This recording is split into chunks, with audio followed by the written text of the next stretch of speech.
this is FY 2013.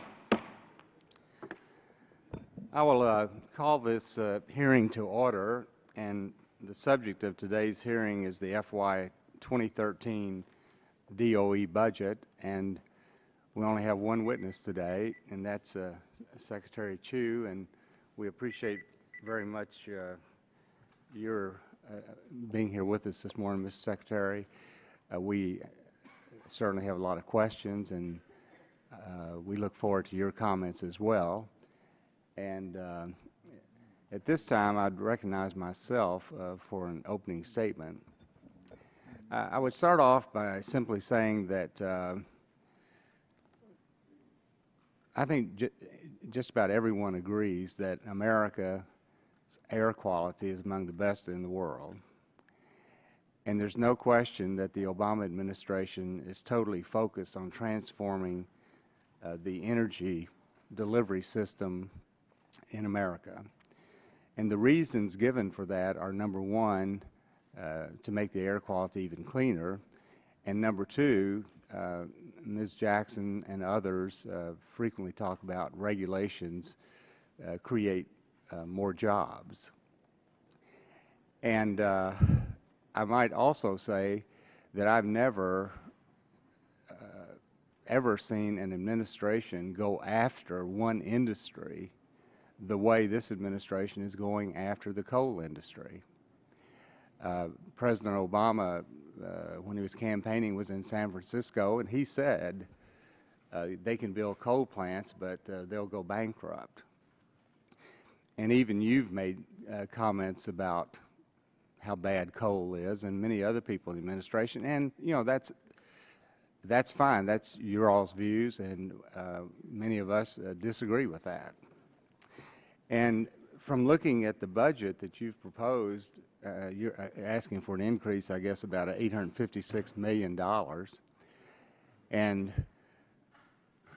in a scheme of things, that's not that much money. But we have a $16 trillion federal debt, and any kind of increases are significant in today's atmosphere.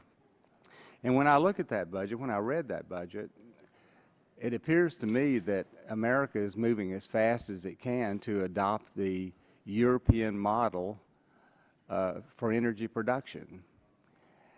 And I recently have read a number of articles about the things that are going on in Europe.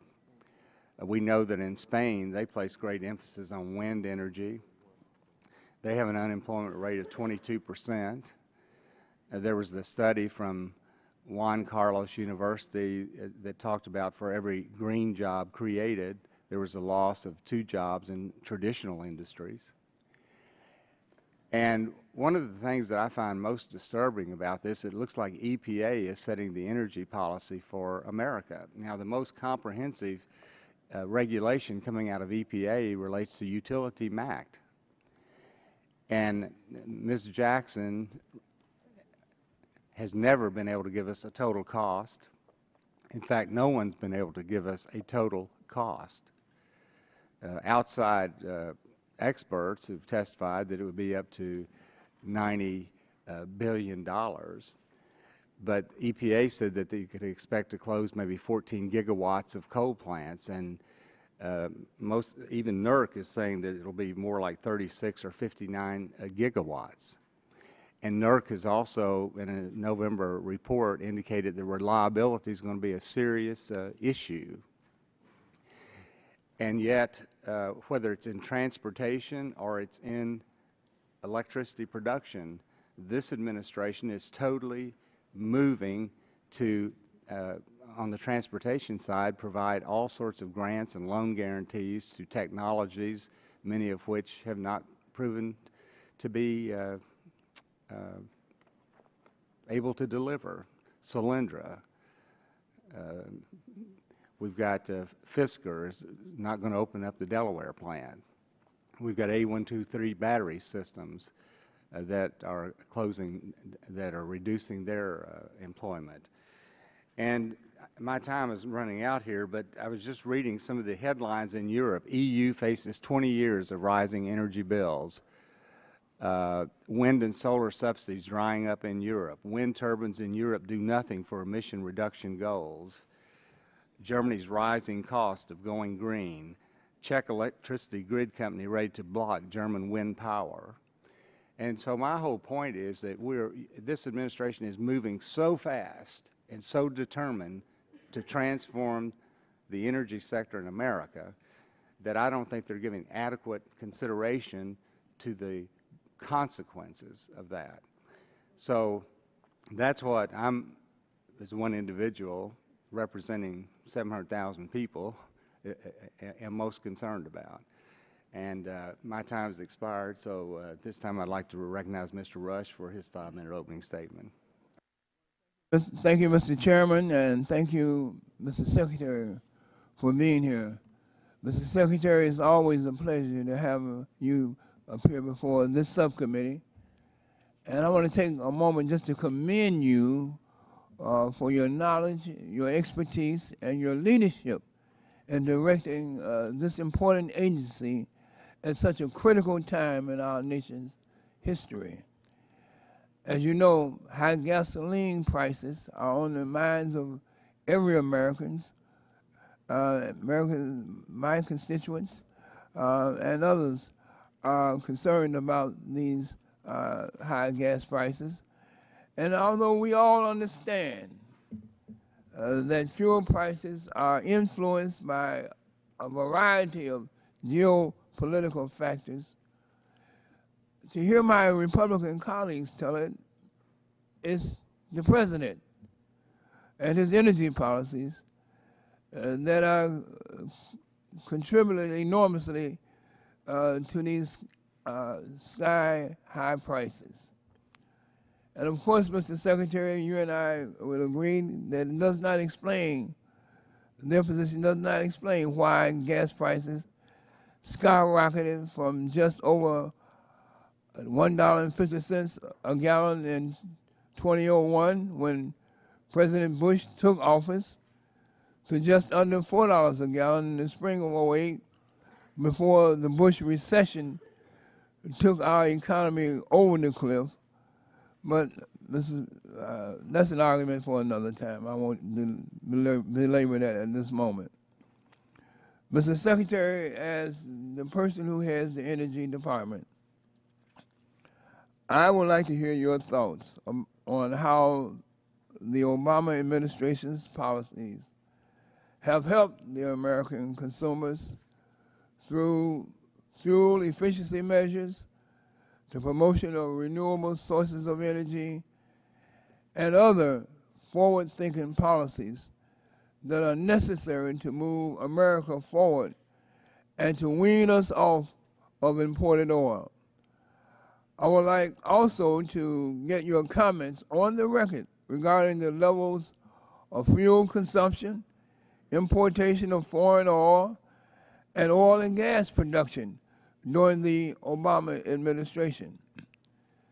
The research I've seen shows that under President Obama, we are importing less oil now than any other time in the last 13 years.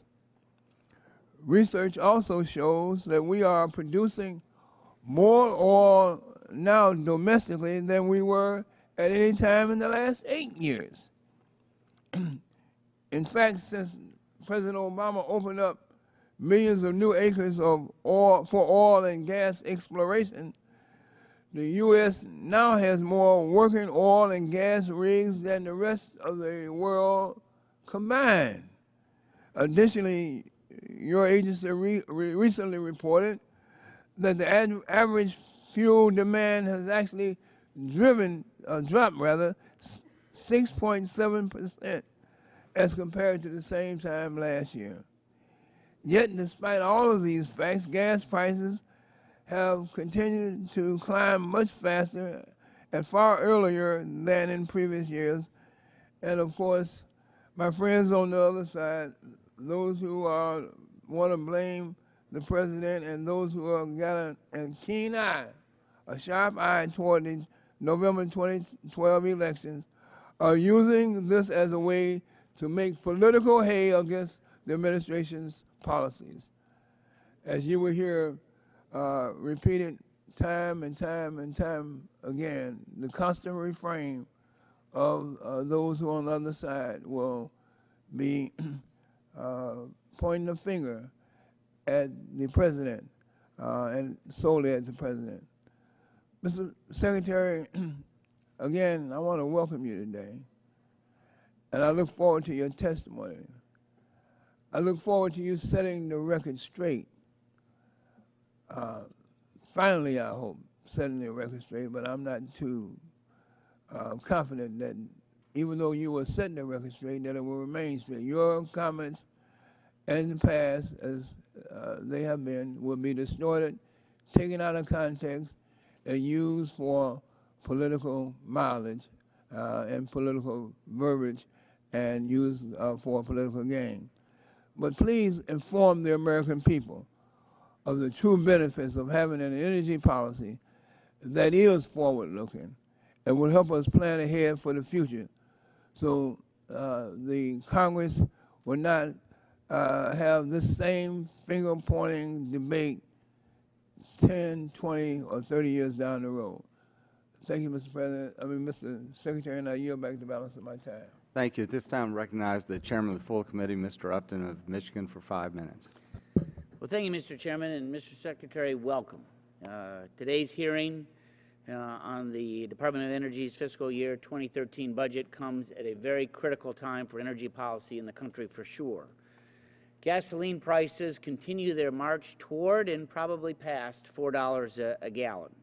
We remain dependent on unstable foreign sources of oil despite abundant, untrapped domestic supplies as well as Canadian supplies that this administration so far has blocked from coming into the U.S. And at the same time, residential electricity prices have been increasing every year over the last decade. Mr. Secretary, you raised some eyebrows with your comments on gas prices early on and what the administration's about the administration's overall energy policy. Many of us were stunned by your past suggestion some time ago that somehow, quote, we have to figure out how to boost the price of gasoline to the levels in Europe.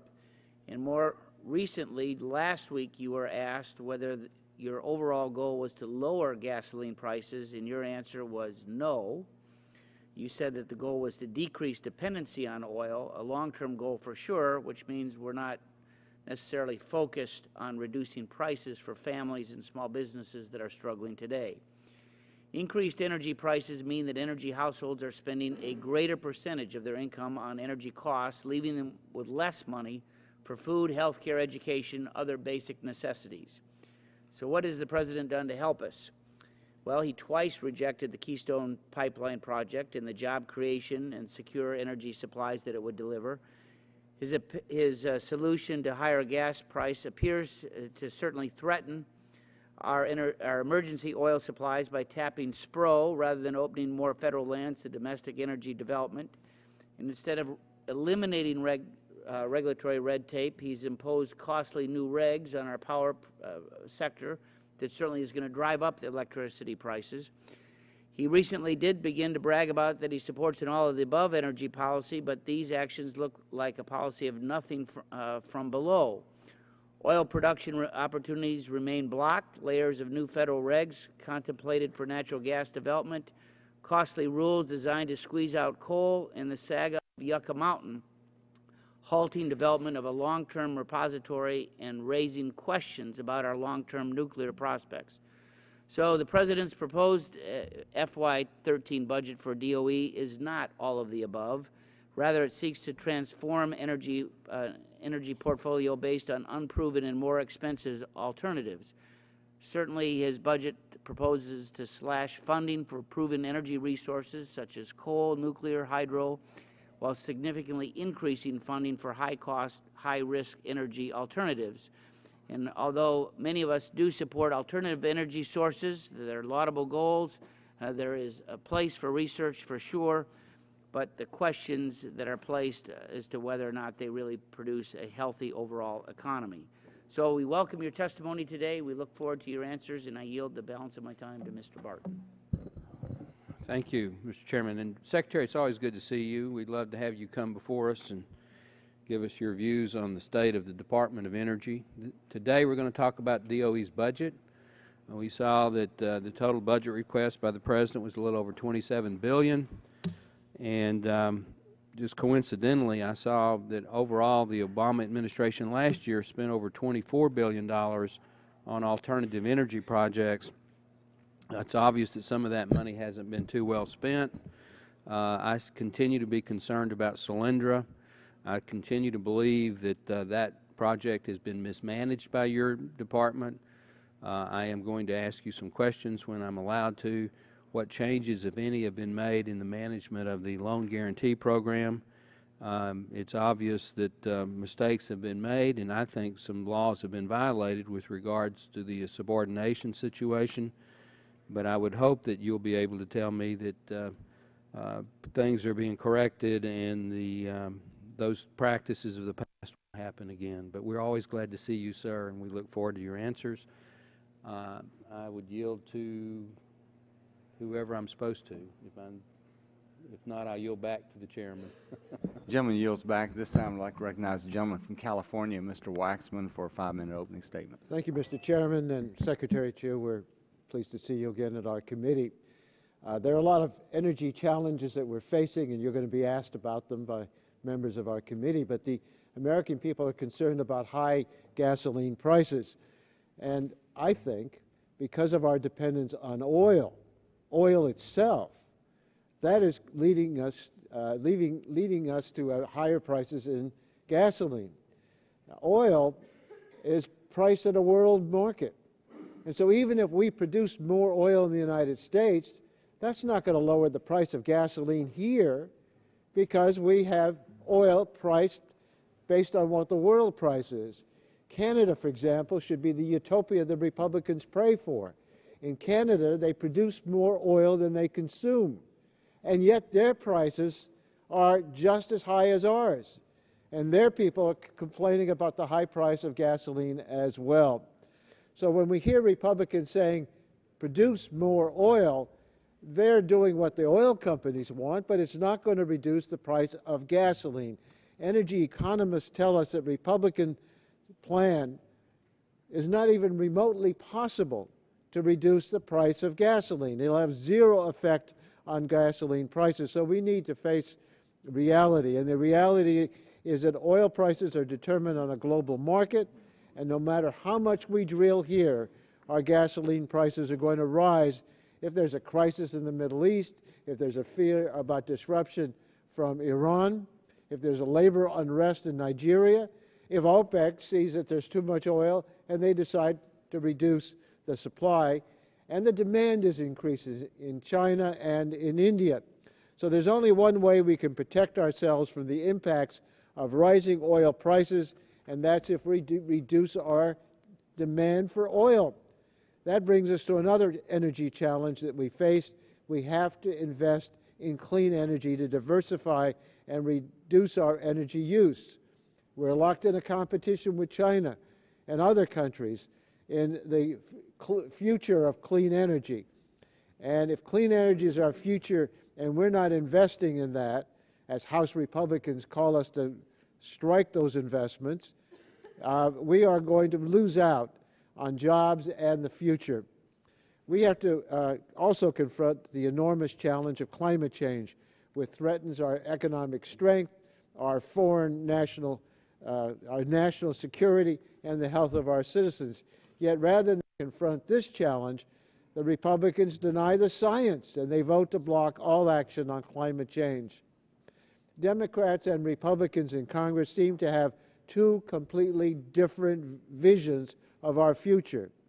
The President says we need to listen to scientists and energy experts and become the world leaders in clean energy economy of the future. House Republicans deny the science, and they seem to want to obstruct the President every step of the way.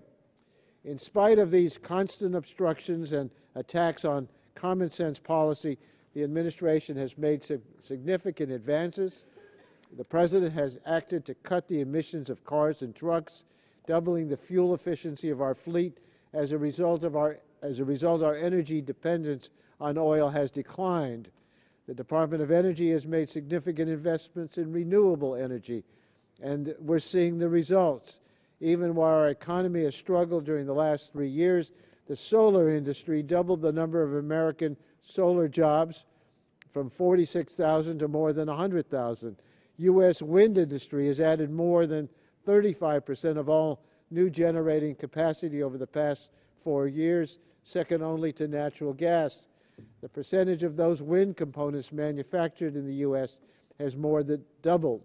The Department of Energy is looking at a weatherization program to improve energy efficiency of more than 750,000 homes across the nation. That's a savings for low-income families on average of $437 a year in heating and cooling costs alone. You won't hear much about these accomplishments from the Republicans. They're going to talk about Solyndra and Keystone. We'll hear the President's budget didn't include enough money for fossil fuels or nuclear power. We're not going to hear about real solutions from the Republicans. They're playing politics with this issue. We need to get on with the job of making sure America is less dependent on oil, that we have a future in the clean energy sector, that our consumers can face lower gasoline prices as we move away from our dependence on oil. I yield back my time. Thank you, Mr. Waxman. That concludes the opening statements, and as I said earlier, we only have one witness today, and that's the Honorable Stephen Chu, Secretary of Energy. And so, Mr. Secretary, you're recognized for 5 minutes for an opening statement. Thank you, Chairman Whitfield, Ranking Member Rush, Chairman Upton, Ranking Member Waxman, and members of the committee. Thank you for the opportunity to discuss the Department of Energy's FY13 budget request. To promote economic growth and strengthen security, President Obama has called for an all-of-the-above strategy that develops every source of American energy. The President wants to fuel our economy with domestic energy resources while increasing our ability to compete in the clean energy race. The Department's FY13 budget request of $27.2 billion is guided by the President's vision. Mr. Secretary, excuse me for interrupting just a minute. Mr. Rush said that he could not hear you. Is your microphone on? I'm wondering, actually, I've been having difficulty hearing you as well. If the person in charge of the audiovisual can crank it up the gain a little bit.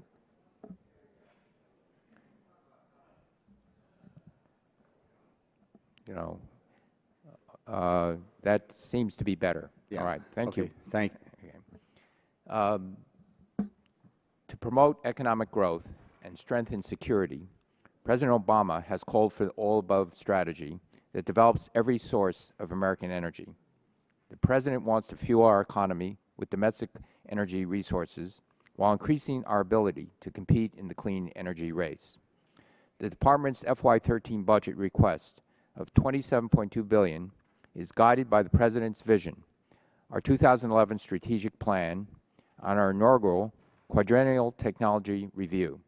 It supports leadership in clean energy technologies, science and innovation, and nuclear security and environmental cleanup.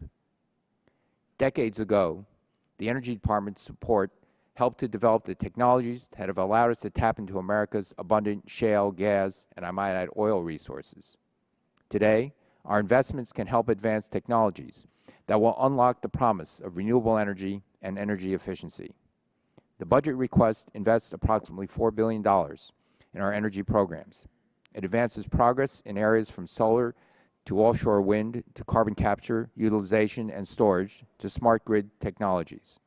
And it helps develop next-generation biofuels, advanced batteries, and fuel-efficient vehicle technologies to reduce our dependence on foreign oil, which every day places a crushing burden on families and on our economy.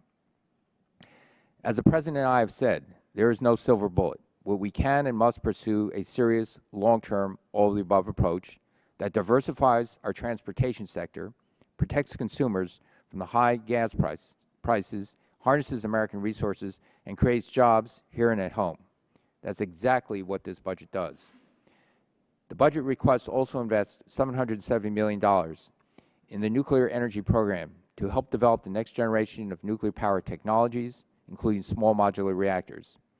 includes funding for continued nuclear waste R&D, which aligns with the recommendations of the Blue Ribbon Commission on America's Nuclear Future.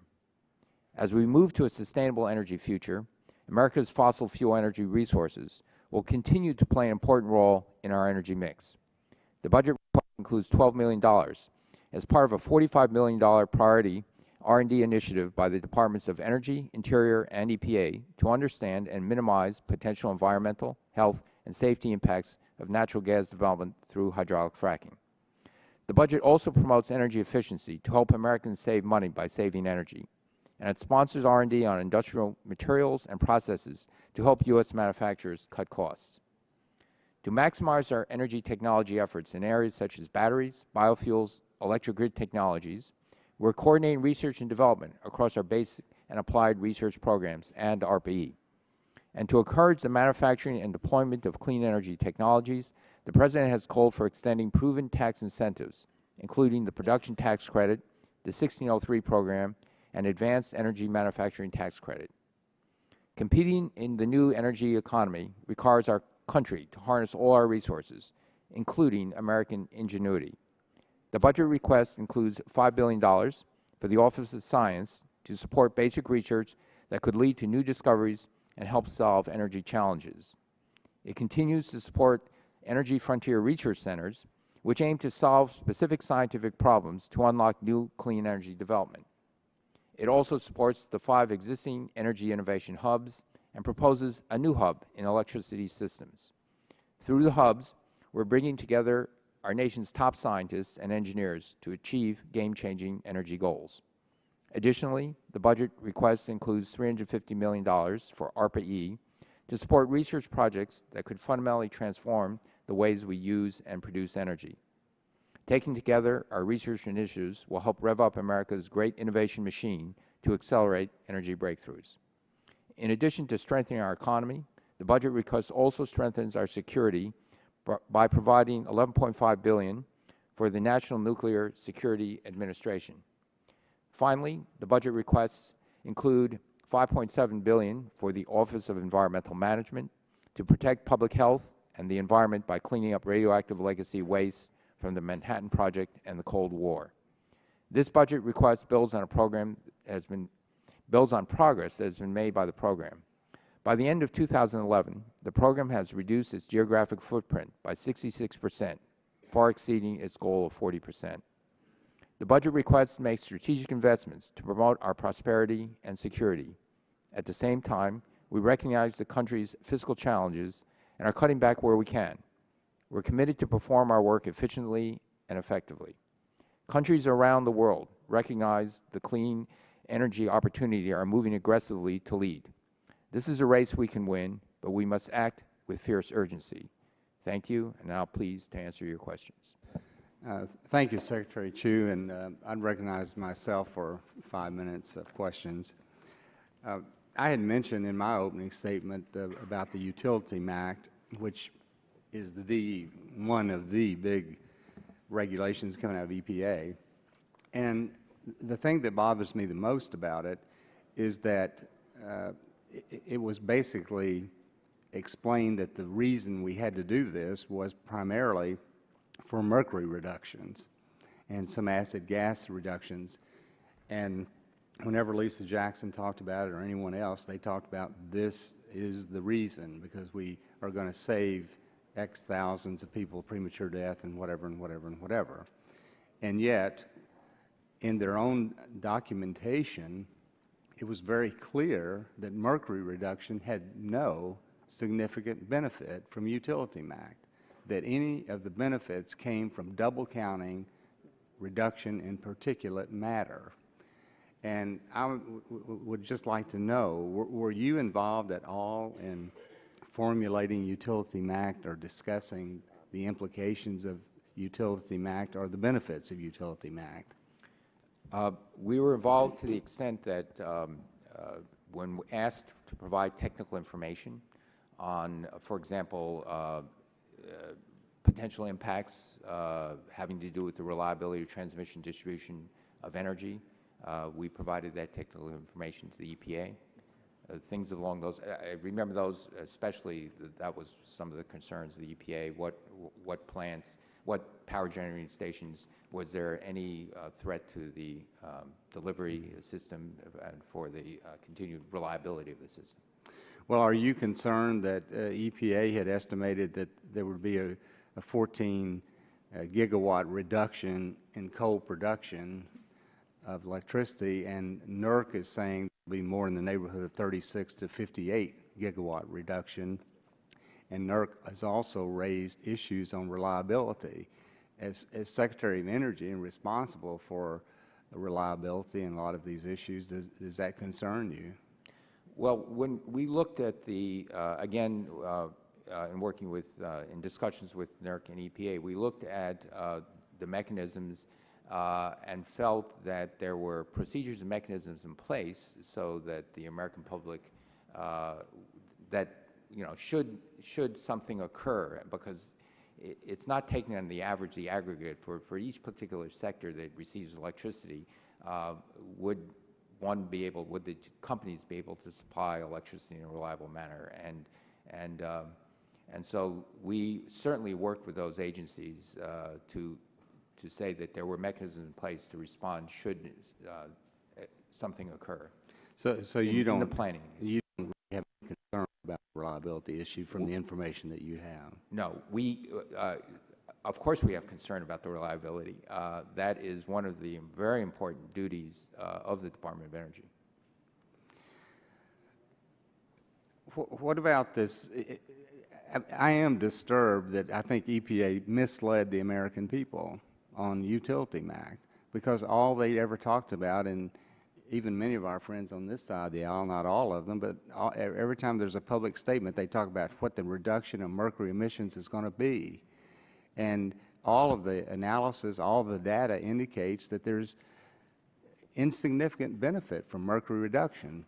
So if EPA is selling it based on that benefit, and that benefit is not there, then why would you be moving forward with such an expensive regulation that will potentially affect reliability and as well as increase electricity prices? Well, Mr. Chairman, I can't speak directly to the mercury standards that the EPA is talking about, mostly and mainly because that is in the purview of the EPA to protect the air, to protect Americans' health. And our role is in determining power distribution reliability. Our role is in developing technologies to make coal so we can help industry reduce the price to continue to use coal, but in a much cleaner way. Yeah. Well, I mean, I just have a philosophical difference, I guess, with you also, because we have this $16 trillion debt.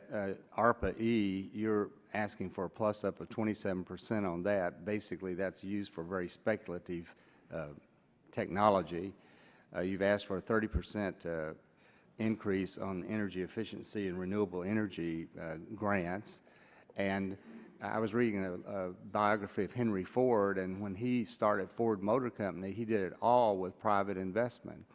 And just like on Fisker, you had Kleiner Perkins putting up venture capital there, and I'm just questioning, why should the federal government be putting up these millions of dollars when we're in the financial situation that we're in, and it's very speculative? So what is your view? Well, I'm very supportive of ARPA-E. There was a very recent ARPA-E third summit that was at the end of February. There was great excitement and enthusiasm. Leaders in American industry, including Fred Smith of FedEx, I'm going to paraphrase what he said when he gave a plenary talk there. He said, pound for pound, dollar for dollar, he felt that ARPA-E was the most effective use of government resources he's seen in a long time. That's a paraphrase, like we can get you the exact quote, but strongly supportive of ARPA-E. Lee Scott, similarly strongly supportive of ARPA-E. Many, many people thought that it was very important to help America get a leg up and increase our competitiveness and help our prosperity. Thank you, Secretary Chu. Mr. Rush, you recognize 5 minutes. Thank you, Mr. Chairman. Mr. Secretary, as I stated in my opening statements, I am eager for you to set the record straight in regards to the levels of oil and gas production, importation, and consumption during the time that President Obama has been in office. While my Republican colleagues may engage in a scorched earth strategy and an endless and senseless blame game gamut and point to the administration's policies as the singular cause for rising gas prices, I believe that, in fact, it is your agency's forward-looking policies that will help America move past our dependence on foreign oil and fossil fuels in general, so that we do not continue to have this debate every year as gas prices inevitably rise. So, Mr. Secretary, can you talk about the levels of oil and gas production under President Obama's administration? Has production increased or decreased? And have new lands been opened up for drilling under this administration? Well, Mr. Rich, as you yourself pointed out, in the last during the Obama administration, the production of petroleum liquids in the United States have increased. Now, I believe it's the highest it's been in over 8 years. Also, as you pointed out, the fraction of the oil we import has declined from 60% as a high. Now it's down below 50%, 48%, and are showing signs of further decline. This is very good because this means we're exporting fewer dollars abroad. And as we produce more oil here domestically, that's jobs in America, wealth creation in America. And so the administration is very supportive of this increase in gas and oil. Well, as it relates to the importation of oil, can you discuss the amount of oil that's being imported today as compared to before President Obama took office? Are we importing more or less oil from foreign countries under this administration? Well, we're importing less, again, roughly, I believe, less than the last 16 years, as my memory serves can be correct. For the record, to straighten out the record, has American consumption of gas increased or decreased over the past year? And if it's changed, then what do you attribute to that change? Can you discuss some of the policies that have gone into effect under President Obama that have impacted consumer habits and lowered U.S. consumption of gas? Are you speaking of gas as in gasoline or Yes, gas as in natural gas? Gasoline, I'm sorry. Well, our consumption of gasoline has decreased in part due to two reasons. First, there was a dramatic decrease, unfortunately, due to a very severe recession that we're slowly climbing out of. But there's another very important part, and that is, and we want to climb out of this recession as quickly as we can. There's another important part, and that is the efficiency. The use of gasoline is improving. And this goes directly to help every American family in reducing the amount they spend on gasoline every week. And so, again, the Obama administration has been very supportive and helpful and leading the way, indeed, in improving the efficiency of automobiles, trucks, and other vehicles. A part of your responsibility and a part of your concern, I'm sure, is the weaning of the American consumer off fossil fuels and our heavy dependence on fossil fuels and also foreign sources of energy. What policies do you have in place? And give us a rationale for how you view these policies as being a top priority for the American people and for this Congress. Well, the policies the President has taken in terms of increasing our production of oil and natural gas include the making available for lease, an increase in the federal lands being made available for lease for oil and natural gas And so that has continued to increase and will continue, so that the multinational, the American oil and gas companies have more access to federal lands. Thank you, Mr. Rush. At this time, I recognize the gentleman from Michigan, Mr. Upton, for 5 minutes. Well, thank you, Mr. Chairman. Mr. Secretary, again, welcome. I learned literally in the last few minutes that apparently President Obama is personally weighing in on members of the Senate to vote no on the Keystone Pipeline Amendment, which is going to be an amendment as part of the highway bill today. And I'm not happy about that at all. I will say that, for the record, we passed that bill out of this committee a couple times with bipartisan support. We saw the same thing on the House floor. Are you weighing in at all with any senators on this amendment vote today? No, I'm not. I know it's been reported that oil production on federal lands has dropped 14% since 2010. And in reading from the Green Wire last week, let me just read a couple things to you here. Domestic oil production may be at an all-time high nationwide, but the increase is primarily occurring on state and private lands rather than on federal land and waters, where production appears to have dropped significantly in 2011. According to the most recent government data, production of natural gas on public lands and waters in fiscal 2011 dropped 11% from the previous year, according to the Interior Department. Oil production dipped nearly 14%. The reduction in oil production was most significant in the Gulf of Mexico, where it declined nearly 17% to 514 million barrels from 618 million barrels the previous year. And in a chart on oil and gas production on federal lands and waters, it appears that it's declined in oil by 100 million barrels from 2010 to 2011. Now, we agree that, sadly, because of our decline in our economy is the main reason why I think consumption has gone down.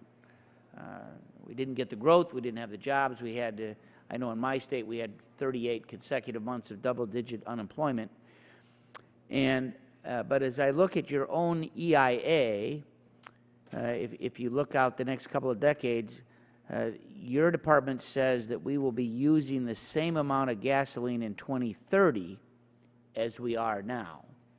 I presume that in large part that's because we're going to have more energy-efficient vehicles, a whole number of different things that are there that, of course, we want. But demand can't be the only answer, and I guess my question is that with this oil production decline on federal lands, people understanding supply and demand, a report that you all put out just 2 or 3 weeks ago predicted that oil prices would hit $4.25 by Memorial Day. We're 1 penny away in my district from $4 gas, at least this last weekend. And some predict that we're going to hit $5 gas as early as perhaps the 4th of July. In large part, it's because of declining production, primarily on federal land. Would you not disagree? Well, Chairman Upton, I first want to say that both I and the President and everyone in the administration wants very much to do what we can to lower the price of gasoline because it has severe effect on the pocketbooks of Americans. It affects American businesses. In terms of the federal lands production, what the government does, as you well know, is we lease land to oil companies, and it's up to them to produce the oil. Currently, they... But right now, just to interrupt for a second, it's proposing a 5-year leasing plan that would delay sales in the Atlantic or Pacific through at least 2017. So it's looking for yet another moratorium for 5 more years. How does that help us? Well, it's not my understanding. My understanding is a bit different. This is a plan that will be, for example, in the Gulf of Mexico, the federal jurisdiction being made available. 75% of the area in the Gulf of Mexico that is under federal jurisdiction, and so it's a plan to increase the leasing. Now, I was in the Gulf last summer, and I went out on a rig that was 120 miles off the coast of Louisiana. That day, they pumped 110,000 barrels. And looking out a couple miles away, there was another drilling ship that was there, and they were waiting for the permits, just waiting. They're spending Chevron. This was a Chevron rig. They were literally waiting for weeks and weeks, paying millions of dollars every day so that that ship wouldn't unanchor and go off to Brazil where they would never see it again. In essence, trying to tap the same vein that the Tahiti drill rig was drilling that particular day. And the frustration from so many folks there that the permits are not being approved, this new moratorium is there, knowing that a third of our oil comes from that region. You got Keystone, literally could be 1 million barrels a day at the end that otherwise will go to China. It just seems that we are turning our back on independence from the rest of the world that would clearly help our consumers as it relates to their own pocketbook. And I know my time has expired now. I'll yield back. Thank you, Mr. Upton. At this time, I recognize the gentleman from Michigan, Mr. Dingle, for 5 minutes of questions. Mr. Chairman, I thank you for your courtesy. Welcome, Mr. Secretary. Delighted to see you here. I have a number of questions which I will ask that you to respond to by yes or no. It has been a year since your loan program office approved a loan from the Advanced Technology Vehicles Manufacturing Program. As you know, that program was created to provide the auto industry with incentives to build or expand manufacturing facilities here in the United States instead of taking those jobs overseas. Loan recipients such as Ford and Nissan have successfully built and expanded facilities in Michigan, Tennessee, Illinois, Kentucky, and other states. Question: is the loan program office working to streamline the approval process so that applicants can be assured they will not be waiting for years to find out if their application will be approved? Yes or no? The loan program is working to improve their processing in all aspects. Mr. Secretary, I will ask that you submit something on this for the record, and I ask unanimous consent that my letter with those questions and your responses be inserted in the record. Next question: has the loan program office implemented any of the recommendations of the Allison report to protect taxpayer dollars and to provide a uniform system for evaluating loan applications? Yes or no?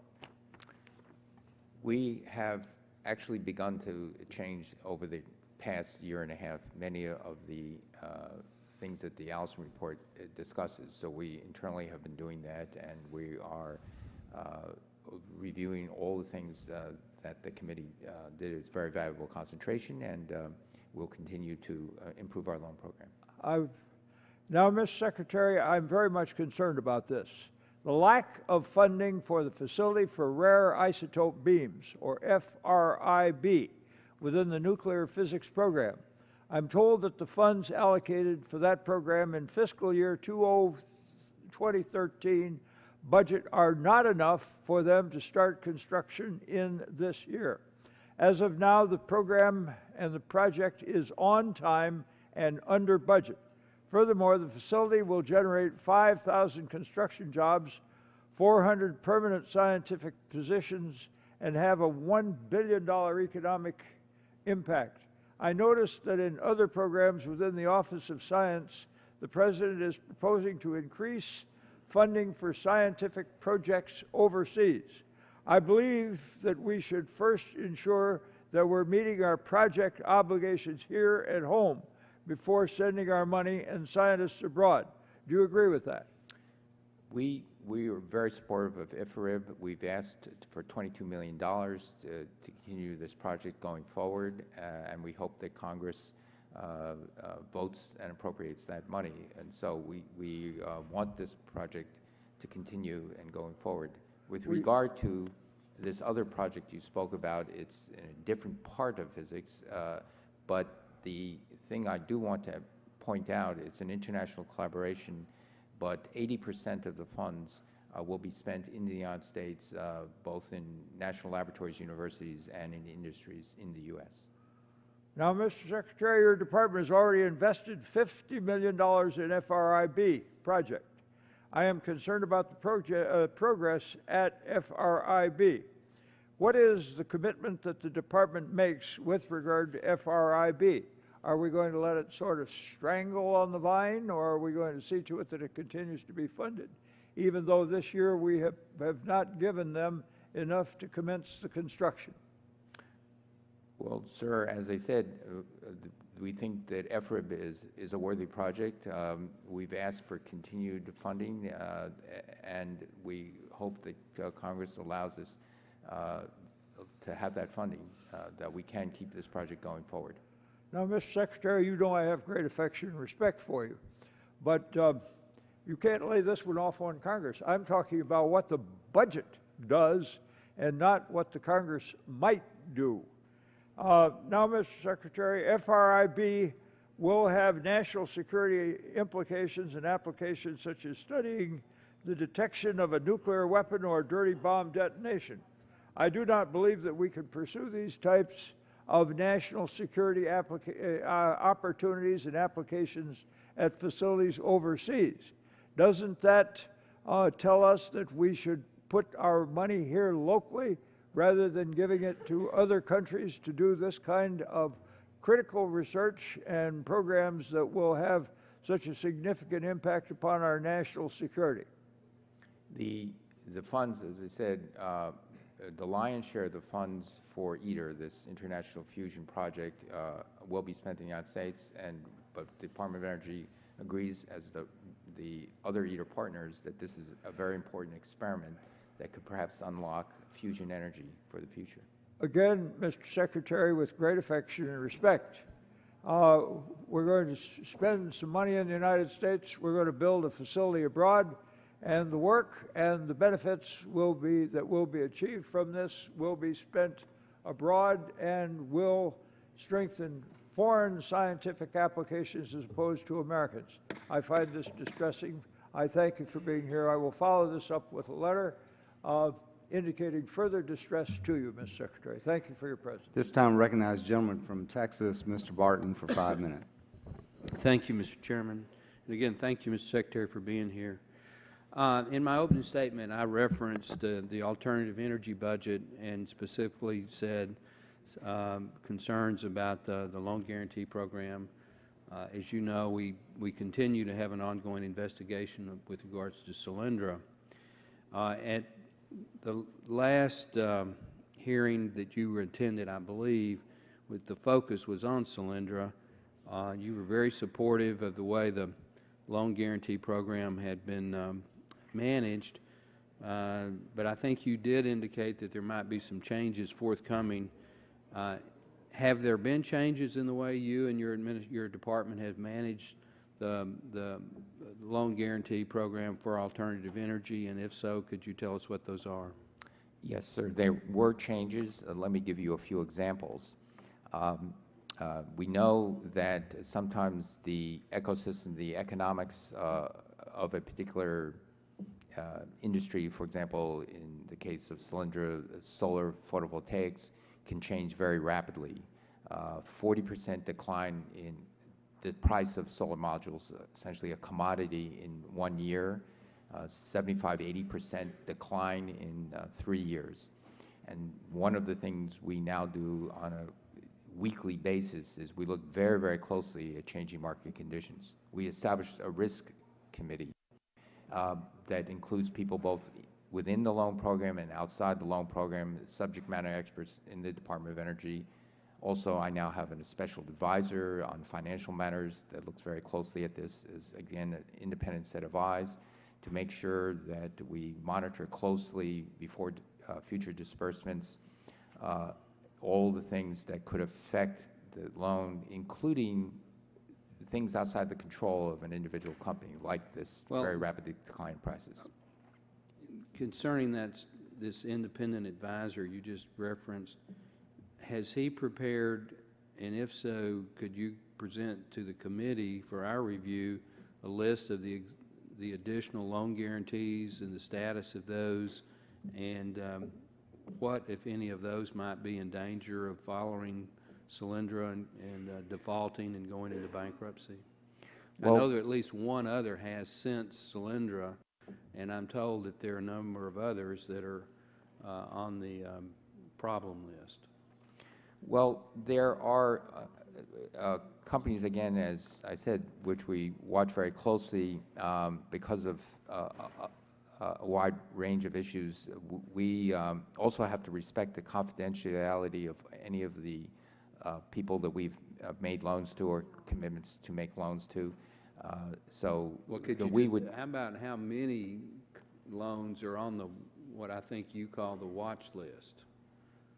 That We can get. shouldn't be proprietary. Well, I don't have the exact number, but the. Is it a double-digit number? Is it, you know, is it between 1 and 10, 10 and 20? Well, what we, I don't, again, recall the exact number. I'm going to be briefed by my senior advisor, Richard Kaufman, on this matter. But this is, again, any company that would be, that we think has a chance of being subject to changing market conditions, other issues internal within the company, we do watch very closely. Well, do you think that the American taxpayer should have a reasonable expectation that all of these loans should be repaid, as opposed to any loan that's made is just water down, just money down the tubes, and it's not going to be repaid? I mean, you have to admit that the history so far of the initial projects has not been good. First, I do say that the American taxpayer has every right to expect that there's a reasonable chance of repayment of the loans we give out. I would also say that many of the loans we've given out have been very good successes. It's already been mentioned, loans, for example, to Ford Motor Company, to Nissan. That wasn't an alternative energy loan. We have other loans that were. And I don't think that came through your department either, Mr. Secretary. But Sir, actually, the ATVM loans do, but regard to alternative energies, there are a number of loans that we feel, and the Allison report also recognizes, that are low risk, have a very high probability of being paid back. well, my time has expired, but we will follow up in writing, and we will ask that these problem loans on the watch list be provided to the committee so that our people can review them and hopefully work with your administration, your agency, to take steps to protect the taxpayer money. Thank you. This time, I recognize the gentleman from Massachusetts, Mr. Markey, for 5 minutes. Thank you, Mr. Chairman. Mr. Secretary, there are only two tools the President has to bring down gas prices right now. Deploy the Strategic Petroleum Reserve and get other countries in the world to use their strategic petroleum reserves to help to put pressure on the marketplace. And two, curbing excessive speculation in oil futures markets through the Commodities Futures Trading Commission. The SPRO has proven effective in helping to bring down prices, and we have plenty of oil in the SPRO right now, 700 million barrels.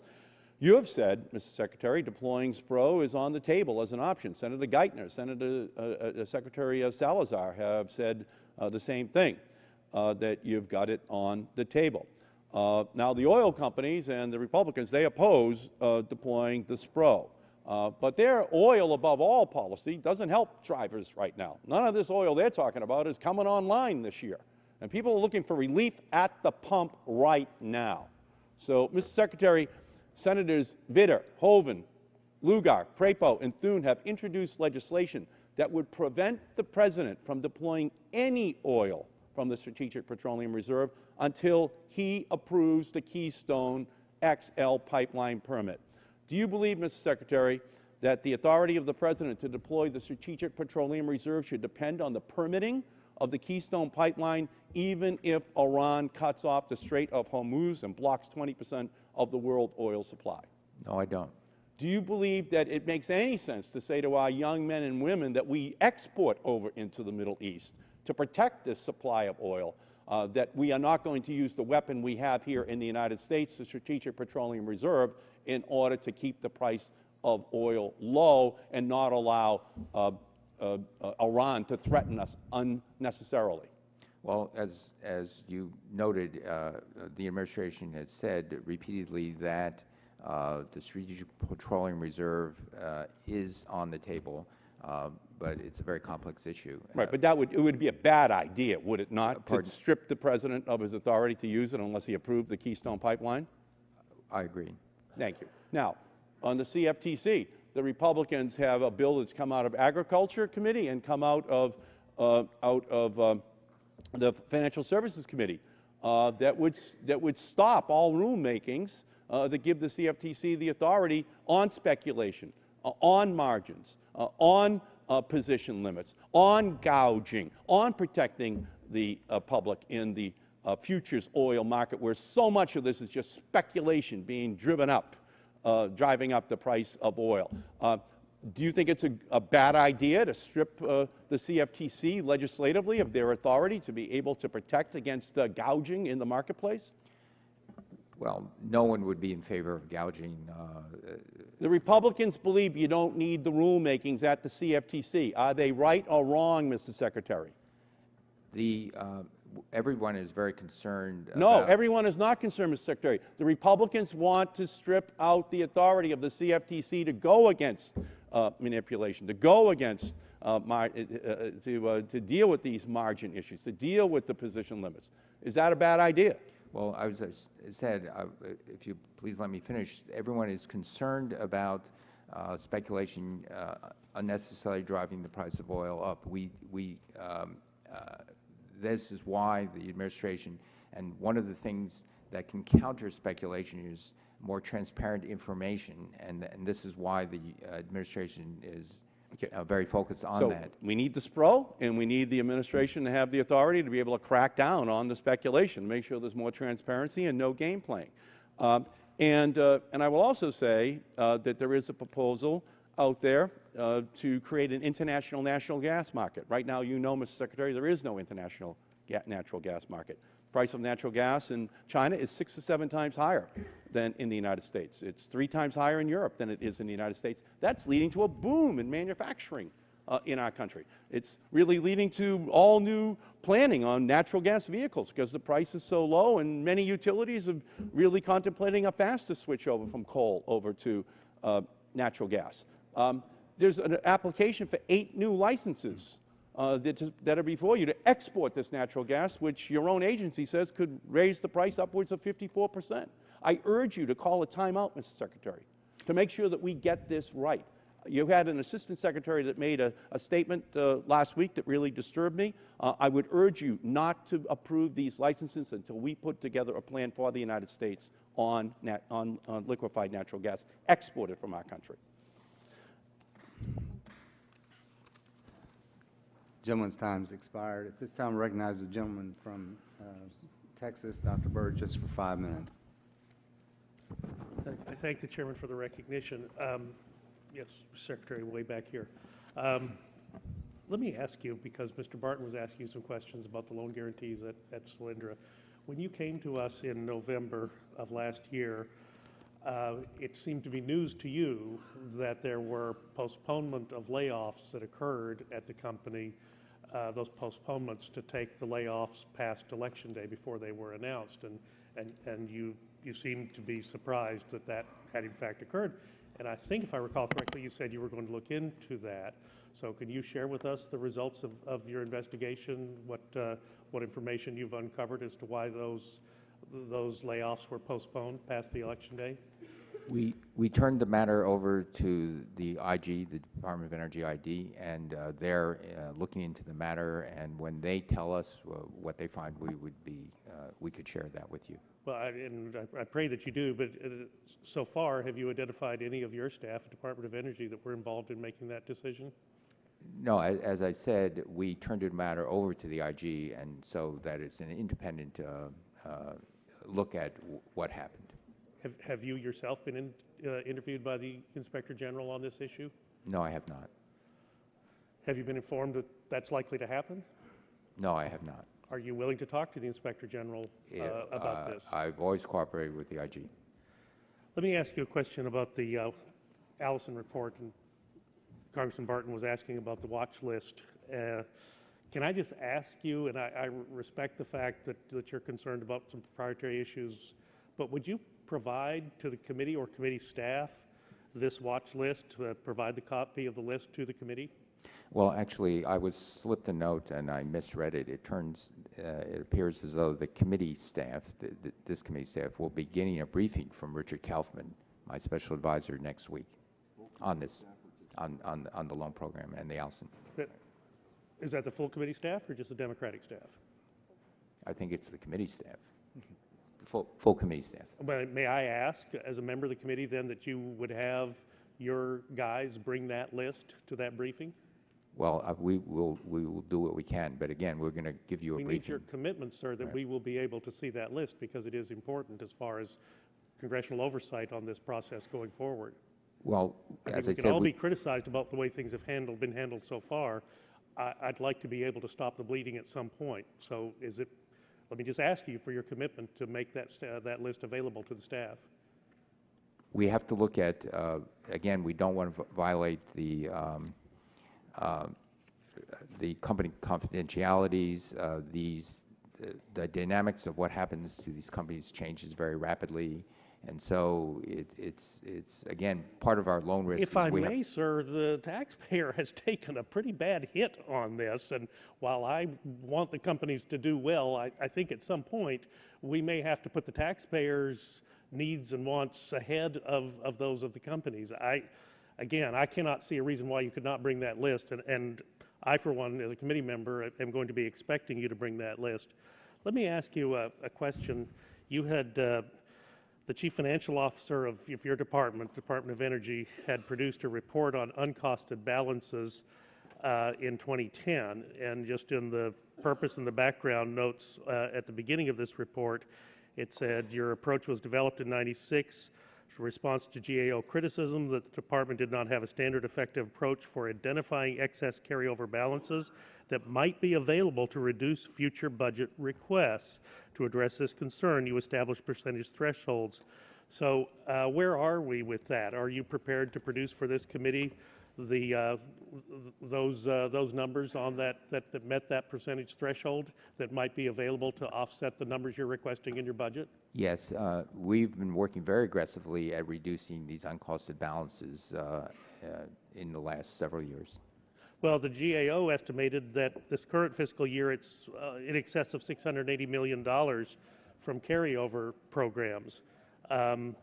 What's your justification for asking for funding increases in programs with significant carryover balances? I believe the lion's share of that amount has to do with a program with carbon capture sequestration, which means that you, according to the statute, we need a significant private sector investment over matching funds of over half.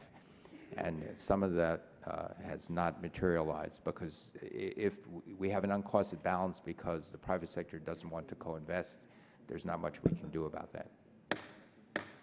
Thank Gentleman's you, time has expired. At this time, I recognize the gentleman from California, Mr. Waxman, for 5 minutes. Thank you, Mr. Chairman. Mr. Secretary, people are complaining about the high price of gasoline prices, understandably so, and we want to help. But do you see any short-term way to lower gasoline prices? As you said, everybody is concerned about the high price of gasoline and diesel fuel, and we do want to help in any way we can. But as the President has said, as I have said, there is no single magic bullet that can instantaneously do this. And so we work very hard, and all the tools at our disposal, the most effective tool is that we want to improve the efficiency and to diversify the energy we use in transportation. The boom in natural gas we think is wonderful because we now see and are very supportive and are helping offload some of the demand for petroleum onto natural gas used in transportation. We see great movement in heavy trucking and in delivery trucks, things of that nature. Well, the Republicans have said over and over again that we just need more oil.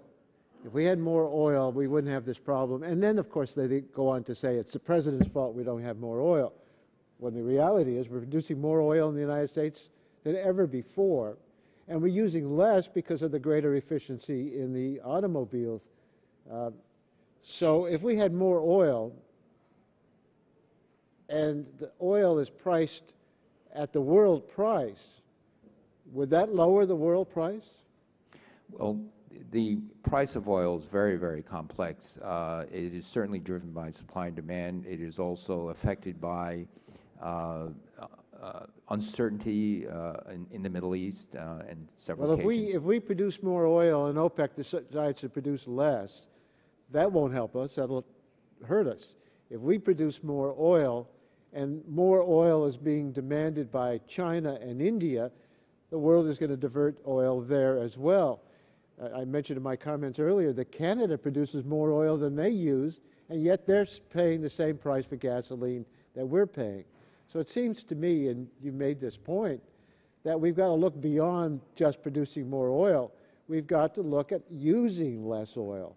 And the way to use less oil would be to invest in clean energy to diversify and reduce our energy use. Now, that's a tough challenge. The Congress should be helping you and the President to accomplish that goal. Instead, Republicans in Congress attack every proposal you and the President make, every idea you offer, every initiative you take. For example, battery manufacturing is an industry that's been dominated by Southeast Asia for decades. The United States has essentially no capacity. So the administration changed all that.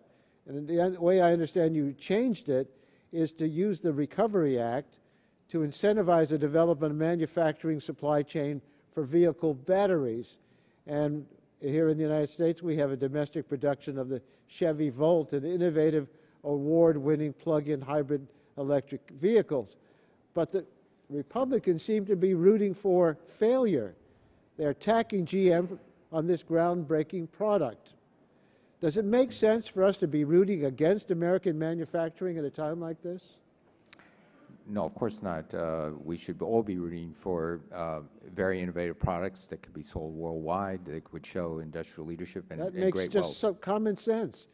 But this isn't the only example. The President proposed a clean energy standard to increase the amount of energy we get from renewable sources of energy as well as from nuclear and advanced natural gas plants, similar to what Mr. Barton proposed from the last Congress. And it's really an all-of-the-above strategy.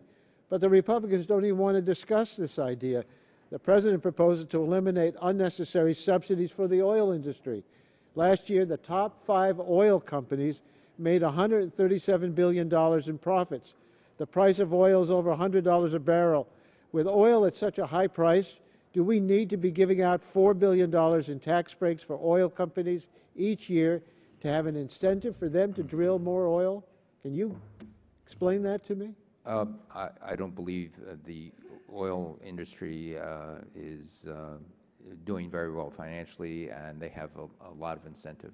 They have a lot of incentive now, so we'd be better off repealing those subsidies and using that money to develop sources of clean energy that reduce our dependence on oil and move us forward to a clean energy economy, and yet the Republicans oppose that as well.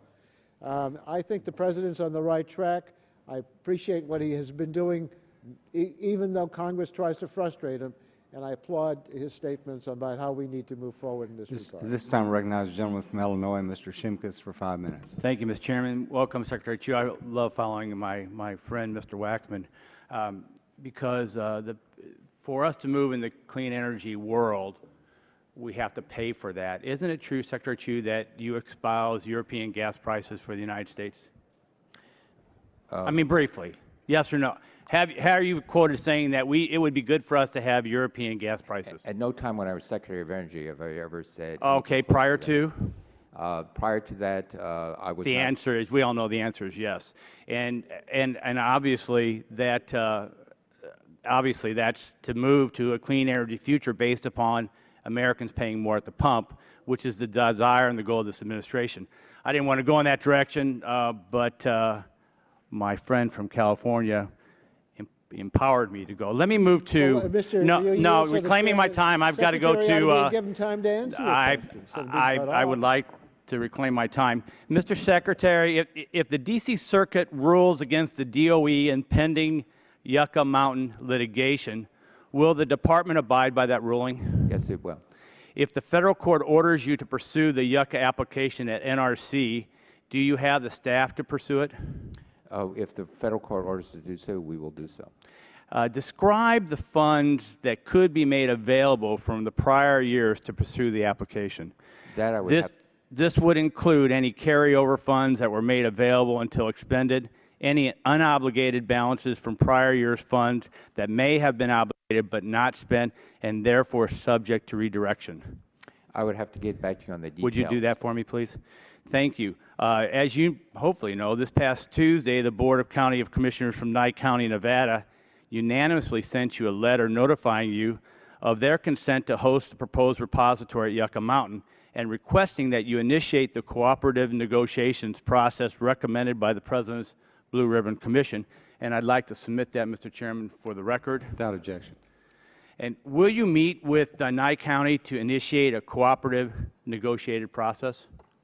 Well, first, we're in the process now of reviewing the recommendations of the Blue Ribbon Commission. We'd also like to work with members of Congress in order to see, because the Blue Ribbon Commission has said very clearly that they would like to see Congress look at revision of the Nuclear Waste Act. And so these are very important steps. I've got the Blue Ribbon Commission. We had a great testimony here with the commissioners. On page 48, it says the importance of the local communities. And so we have Nye County saying, we're ready to go into direct negotiation with you and looking at what you can able to afford to bring to the arena. On page 48, it says, this unwavering local support helped to sustain the project during periods when federal and state agencies had to work through disagreements over the issue. So the Blue Ribbon Commission really highlights the importance of local communities in saying, we will accept this nuclear waste. Let's get involved in negotiations. That's what your commission suggested. We have a local county that's taken you up on the offer of the Blue Ribbon Commission. I hope that you would then talk to the good folks of Nye County and get into negotiations as the Blue Ribbon Commission had suggested, which is the commission that you asked for. Well, we have to set up a process that can do this. It's certainly the Blue Ribbon Commission says that you need local support. I would also add, I think the Blue Ribbon Commission said this as well, you also need state support. Well, let me quote from this. On page 48, it says, this unwavering local support helped to sustain the project during periods when federal and state agencies had to work through disagreements over the issue.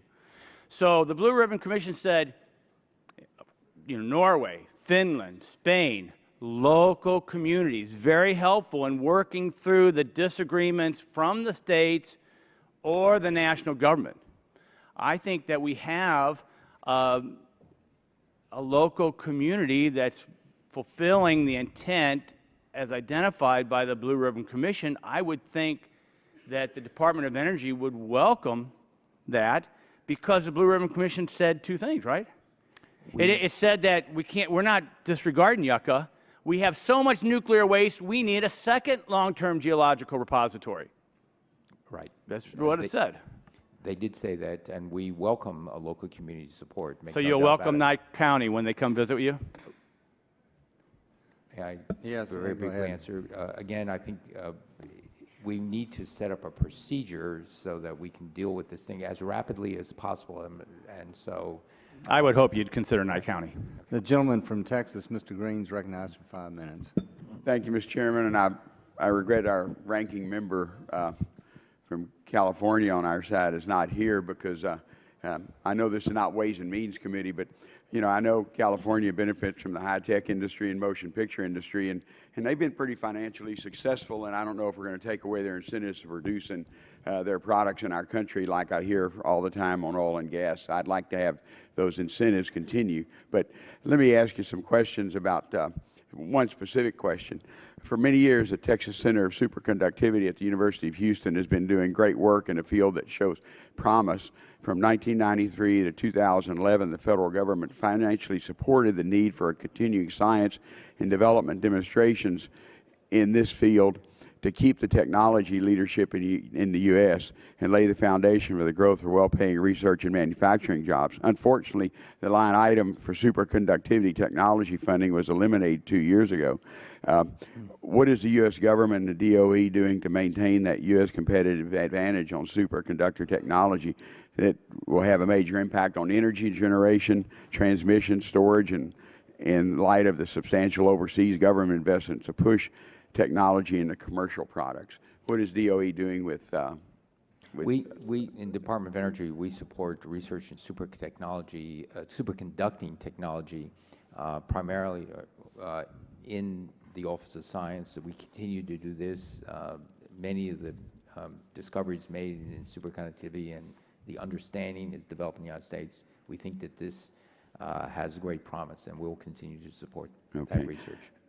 I'll probably get a letter to you and ask you about that, because having watched what happened with another Dr. Chu at University of Houston for many years and the success they've done both with state funding and with federal funding, but I appreciate it. The President's FY13 budget includes an interagency study that the DOE, EPA, and U.S. Geological Service are partnering on to examine environmental and health effects of hydraulic fracturing. Can you explain the purpose behind this study, and how is this different what the EPA's been already doing, and then what is your Energy Advisory Board has already addressed? That combination of the interagencies compared to what EPA's done and what Department of Energy's already done with their Energy Advisory Board. Right. The subcommittee of the Secretary of Energy Advisory Board felt that the Department of Energy, in collaboration with other agencies, notably USGS, would be in a good position to help industry develop the natural gas and oil resources safely. We want to see those resources developed, but we want to see them developed in an environmentally safe way. So we're requesting funding to help help the companies extract those resources in an environmentally responsible way. And believe me, in Texas, we want to extract it safely. I know there's some things that we need to work on. The state law actually changed in Texas, requiring posting of the ingredients. You know, although I know companies already published them or had them available through OSHA requirements. But will there be peer review and stakeholder input into this incorporated into this study? Absolutely. We feel that this is using science to help develop new methodologies, again, so we can continue to extract natural gas, but as we both agree, in an environmentally safe way. And so it's this very rapidly improving technologies that I think you and I both agree can be done. Yeah. Carbon capture and sequestration is constantly discussed in the context of its use and possibly be used as carbon control technology under the EPA rules for utilities and refiners. The problem is it's still too expensive to commercially be used. Can you describe current DOE carbon capture and sequestration activities? Yes, I can, but unfortunately there's 47 seconds. I could do it in probably 4 hours, but let me just briefly say that we are very committed and focused to reducing those costs, reducing them greatly so that one can continue using our fossil fuel resources. Okay. Mr. Chairman, I know I'm out of time, but CCS still is not commercially viable, but hopefully we can get to that point sometime before you get mandates there that we at least the technology needs to be there. Thank you, Mr. Chairman. Thank you very much. At this time, I recognize the gentleman from California, Mr. Bilbray, for 5 minutes. Thank you, Mr. Chairman. Secretary, I'm still very happy that you are where you are, not just because you're Californian, but you've been brave enough to stand up on energy issues that were politically incorrect, pointing out the great shortfalls with ethanol and the great opportunity of nuclear power. And I'm glad to hear you talk about the small gas-cooled reactors. Hopefully the initiative with the United States Navy and Navy bases will look at that opportunity. In San Diego, we have 20 nuclear reactors within a mile of downtown San Diego, being run by 20-something-year-old kids. But we can't power our streetlights with it yet. But let me just say this. I think there's a lot of partisan cheap shots always go back and forth across here. So let me try to bridge the gap and find a place where Democrats, Republicans, Independents, and Americans across the board can agree, and most importantly, you. You agree that the crisis with finding a replacement for gasoline is a supply, how clean it is, and the infrastructure to be able to distribute it. Major problem. I'm a big ethanol guy, opposed to it, and the environmental issues and the supply issues and the infrastructure issues I have a real problem with.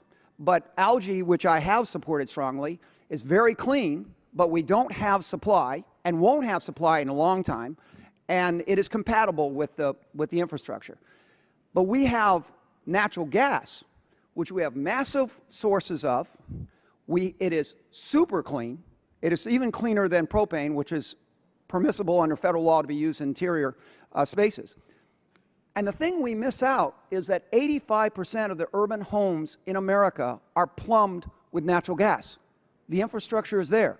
The trouble is you have a 3-foot barrier between the water heater and the car parked in the garage. And we have not bridged that gap.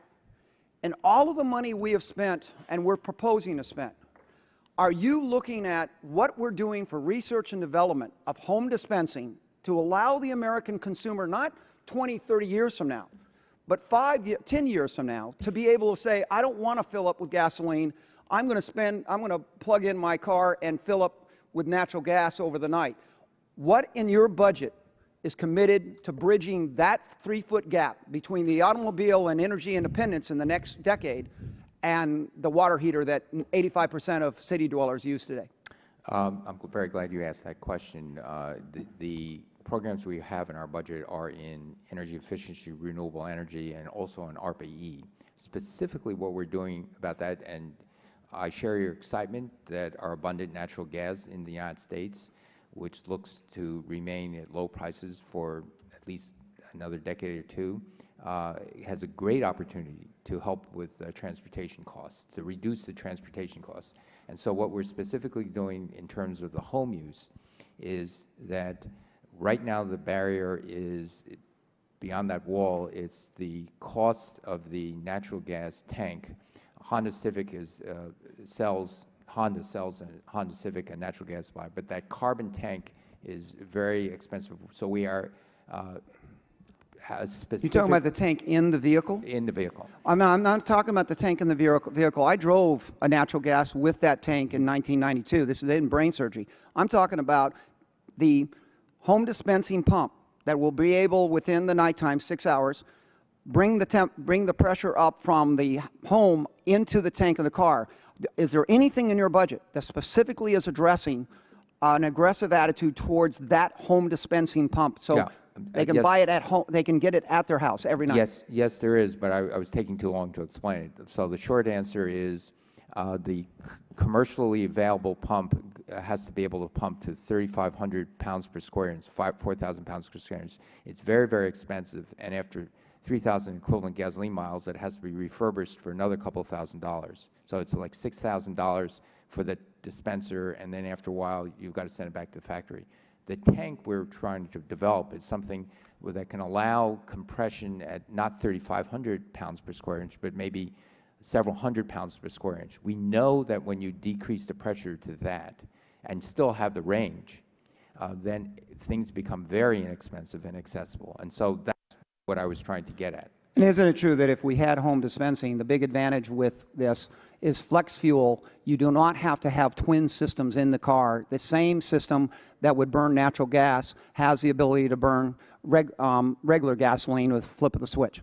That is true. You just need 2 tanks, one for the natural gas and one for the... But you don't have to have separate motors. That's correct. Thank you. The gentleman's time has expired. The gentleman from Pennsylvania, Mr. Doyle, is recognized for 5 minutes. Thank you, Mr. Chairman. Secretary Chu, thank you, and thank you for being with us today. Mr. Secretary, the National Energy Technology Lab in Pittsburgh is funded by your department's Office of Fossil Energy, and unfortunately, the President's FY13 budget request continues the very troubling trend of decreasing the department's fossil energy budget. A large portion of the research at the NETL is in advanced coal technologies, In FY 2010, the coal portion of the fossil energy budget was $404 million, but the FY 13 request is only $240 million, representing a 41% reduction in funding for advanced clean coal and R&D. Specifically, the President's FY 13 request zeroes out critical research in fuel cells and fuels programs and significantly reduces funding for carbon capture, carbon storage, and advanced energy systems and cross-cutting research. Some of these cuts appear to be especially poorly timed. Mr. Secretary, are you aware that the EPA is preparing to issue a proposed rule any day now, setting emission limits for greenhouse gases from coal-fired power plants? I'm not sure of the exact timing of the EPA schedule. But it's imminent. And to the best of your knowledge, Mr. Secretary, that rule will require coal-fired power plants to either capture their carbon emissions or utilize pre-combustion technology that allows them to emit less carbon to begin with. Yes or no? I think it's mostly I'd have to get back to you on the exact ruling that the EPA is contemplating and see it. Well, I guess what I'm trying to say is we can't have it both ways here. I support EPA's effort to reduce greenhouse gases. But if the administration is going to issue a regulation requiring carbon capture and sequestration from power plants this year, can you explain to us why the budget request for carbon capture and sequestration is the lowest this administration has ever requested? Well, we are very supportive, and I'm personally very supportive of carbon capture and sequestration, as you probably know. And so, and we think this is still a very important part of what we do in the Department of Energy. We remain committed to developing the technologies to lower the cost so we can continue using our abundant fossil fuel. Well, it just seems to me that if we're going to ask our power sector to reduce their greenhouse gas emissions, which I support, but at the same time we're nearly eliminating the research funding for the technologies that do this, I just think it's not fair, or there's a lack of coordination going on between EPA and the Department of Energy. Mr. Secretary, let me ask you another question. This administration has championed regulations to reduce pollution from power plants and from idling trucks. One way to do this is using solid oxide fuel cell technology, which is being developed through the Solid State Energy Conversion Alliance in the Office of Fossil Energy. This program is developing and commercializing technology to produce highly efficient power from natural gas and eliminate idling emissions with auxiliary power units. Seeing as this technology could be used to meet regulations coming from the administration, can you explain to us why the funding for this program was eliminated in the President's FY 13 budget? Well, solid oxide fuel cells have made tremendous progress. We're very excited about this. There are both major and smaller companies that are heavily investing in this, and we think it's evolving to the point where the private sector is taking this over rather well. And so we actually applaud the development. Most of the applications, by the way, of solid oxide fuel cells will be stationary applications, auxiliary power, other things. But we do like that. Well, Mr. Secretary, as you probably know, South Korea has made solid oxide fuel cells a major part of their clean energy plan, and we've just completed, not with my vote, a free trade agreement with South Korea, resulting in lower tariffs and quotas and easing trade relations. Are you concerned that eliminating support for this technology here in the United States will drive that industry overseas to South Korea? I certainly hope not. I think, but if I look to the United States and the manufacturers in the United States, for example, United Technologies, Rolls-Royce America, others, some very significant players in the development of the solid oxide fuel cell technology. And so we're very hopeful that the United States can manufacture these fuel cells and sell them not only in the United States but abroad as well. I hope that's right. Mr. Secretary, thank you for your time. I appreciate you being here. I yield back. This time I recognize the gentleman from West Virginia, Mr. McKinley, for 5 minutes. Thank you, Mr. Chairman. In due respect for time, I'm a little concerned. If the Department of Energy was formed in 1977 under the Organizational Act of 1977, there were three paragraphs I found interesting with it. The first was it was set up because the increasing dependence on foreign energy supplies presents a serious threat to the national security of the United States, health, safety, and welfare of its citizens. It was also charged to say to provide for a mechanism to deal with the short, mid, and long-term energy problems, okay, of the nation. And I think we can see long-term we're going with renewables. Short-term, I think we should be worried about coal. But the third is to foster the continued good health of the nation's small business firms, public utility districts, municipal utilities, private corporations, private cooperatives involved in energy production. Mr. Secretary, I think you've gone away from those principles.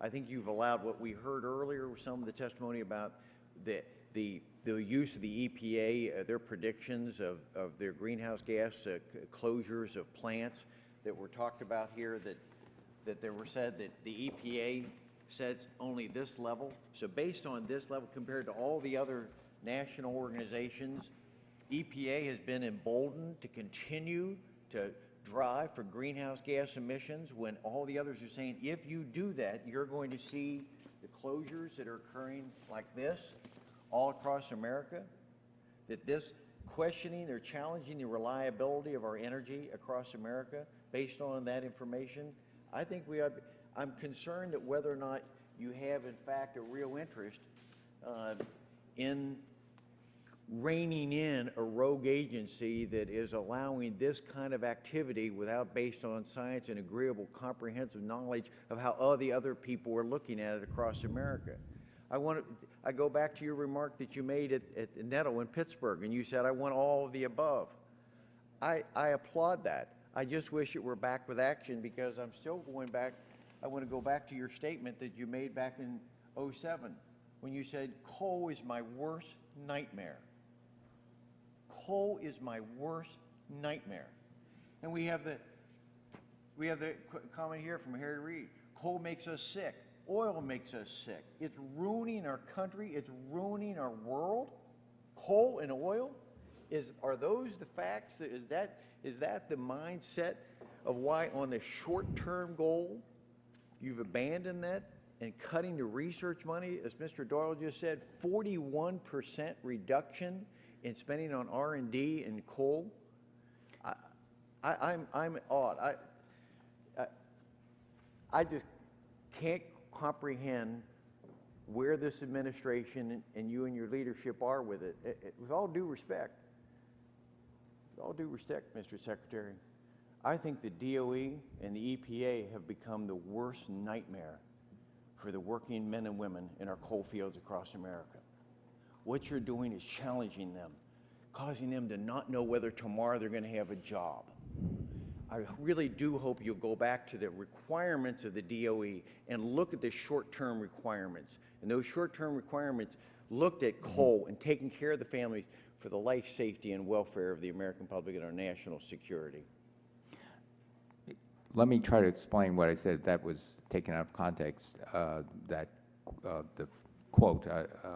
And what I said is that coal, as it's being used today in China and India and everywhere around the world, in terms of its pollutants, is a big worry of mine. And so that's why when even before I became Secretary, but certainly after I became Secretary, we being very committed to developing those technologies to bring the prices down so that we can continue to use that resource. I just hope, Mr. Secretary, you'll be able to get back to Mr. Doyle and others and be able to explain how we have a 41% reduction with national energy technology. Let me just, in the 36 seconds, will you be able to get back to us as to what we hear a lot of the folks on the other side talking about, how fossil fuel, particularly coal, is subsidized? Will you be able to tell us how American coal companies are being subsidized? Well, I'll be glad to get back to you on that. Thank you very much. Go back. Thank you. At this time, I recognize the gentleman from New York, Mr. Engel, for 5 minutes. Thank you very much, Mr. Chairman. Mr. Secretary, let me first say that I'm one person who's followed you, and I think you're doing a fine job.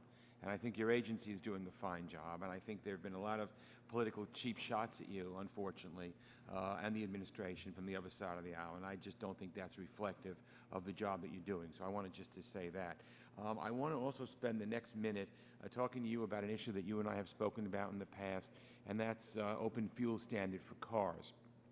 I believe and I'm doing a bill with Mr. Shimkus, that every car produced in America should be a flex fuel car. I believe if a car can run on ethanol, methanol, gasoline, natural gas, whatever, competition helps bring down prices, and it would bring down prices. I've seen that happen in Brazil, and I think it could happen here. And I would hope, and it would cost $100 or less per car to manufacture a car with flex fuel features. So I would hope that, I know the President has issued an executive order to have the federal fleet be flex fuel cars, and I would hope we can continue to move in that direction. So I would just like you to briefly comment on that, if you could. Certainly, the ability to have own a flex fuel vehicle, especially if the cost of the new car would be something, as you indicated, $100 or less, gives the American consumer more options. It makes them more in control of what they can do in terms of, just in case the world oil price does increase. As we said, we're very concerned about the price of gasoline, and one of the options that we can have to bring relief to the American public is to allow them to have a diverse sources of energy for transportation, and a flex fuel vehicle allows that. Natural gas, also very enthusiastic about.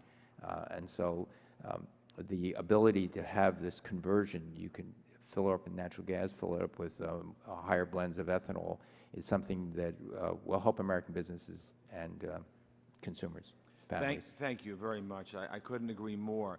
Let me ask you about renewable energy investment. A survey of global climate policies by Deutsche Bank concluded that clean tech innovations are more likely to emerge and succeed in Brazil, China, India, Germany, and the UK than they are in the U.S. These countries have used a combination of investments and national energy standards, feed-in tariffs, standards, and a price on carbon. According to Ernst & Young, China now leads the world as both the largest source of and destination for clean energy investment. China attracted $54 billion clean energy financing in 2010, which is a 39% increase over 2009, and such financing in the U.S. stagnated last year at $34 billion, approximately equal to 2007 levels.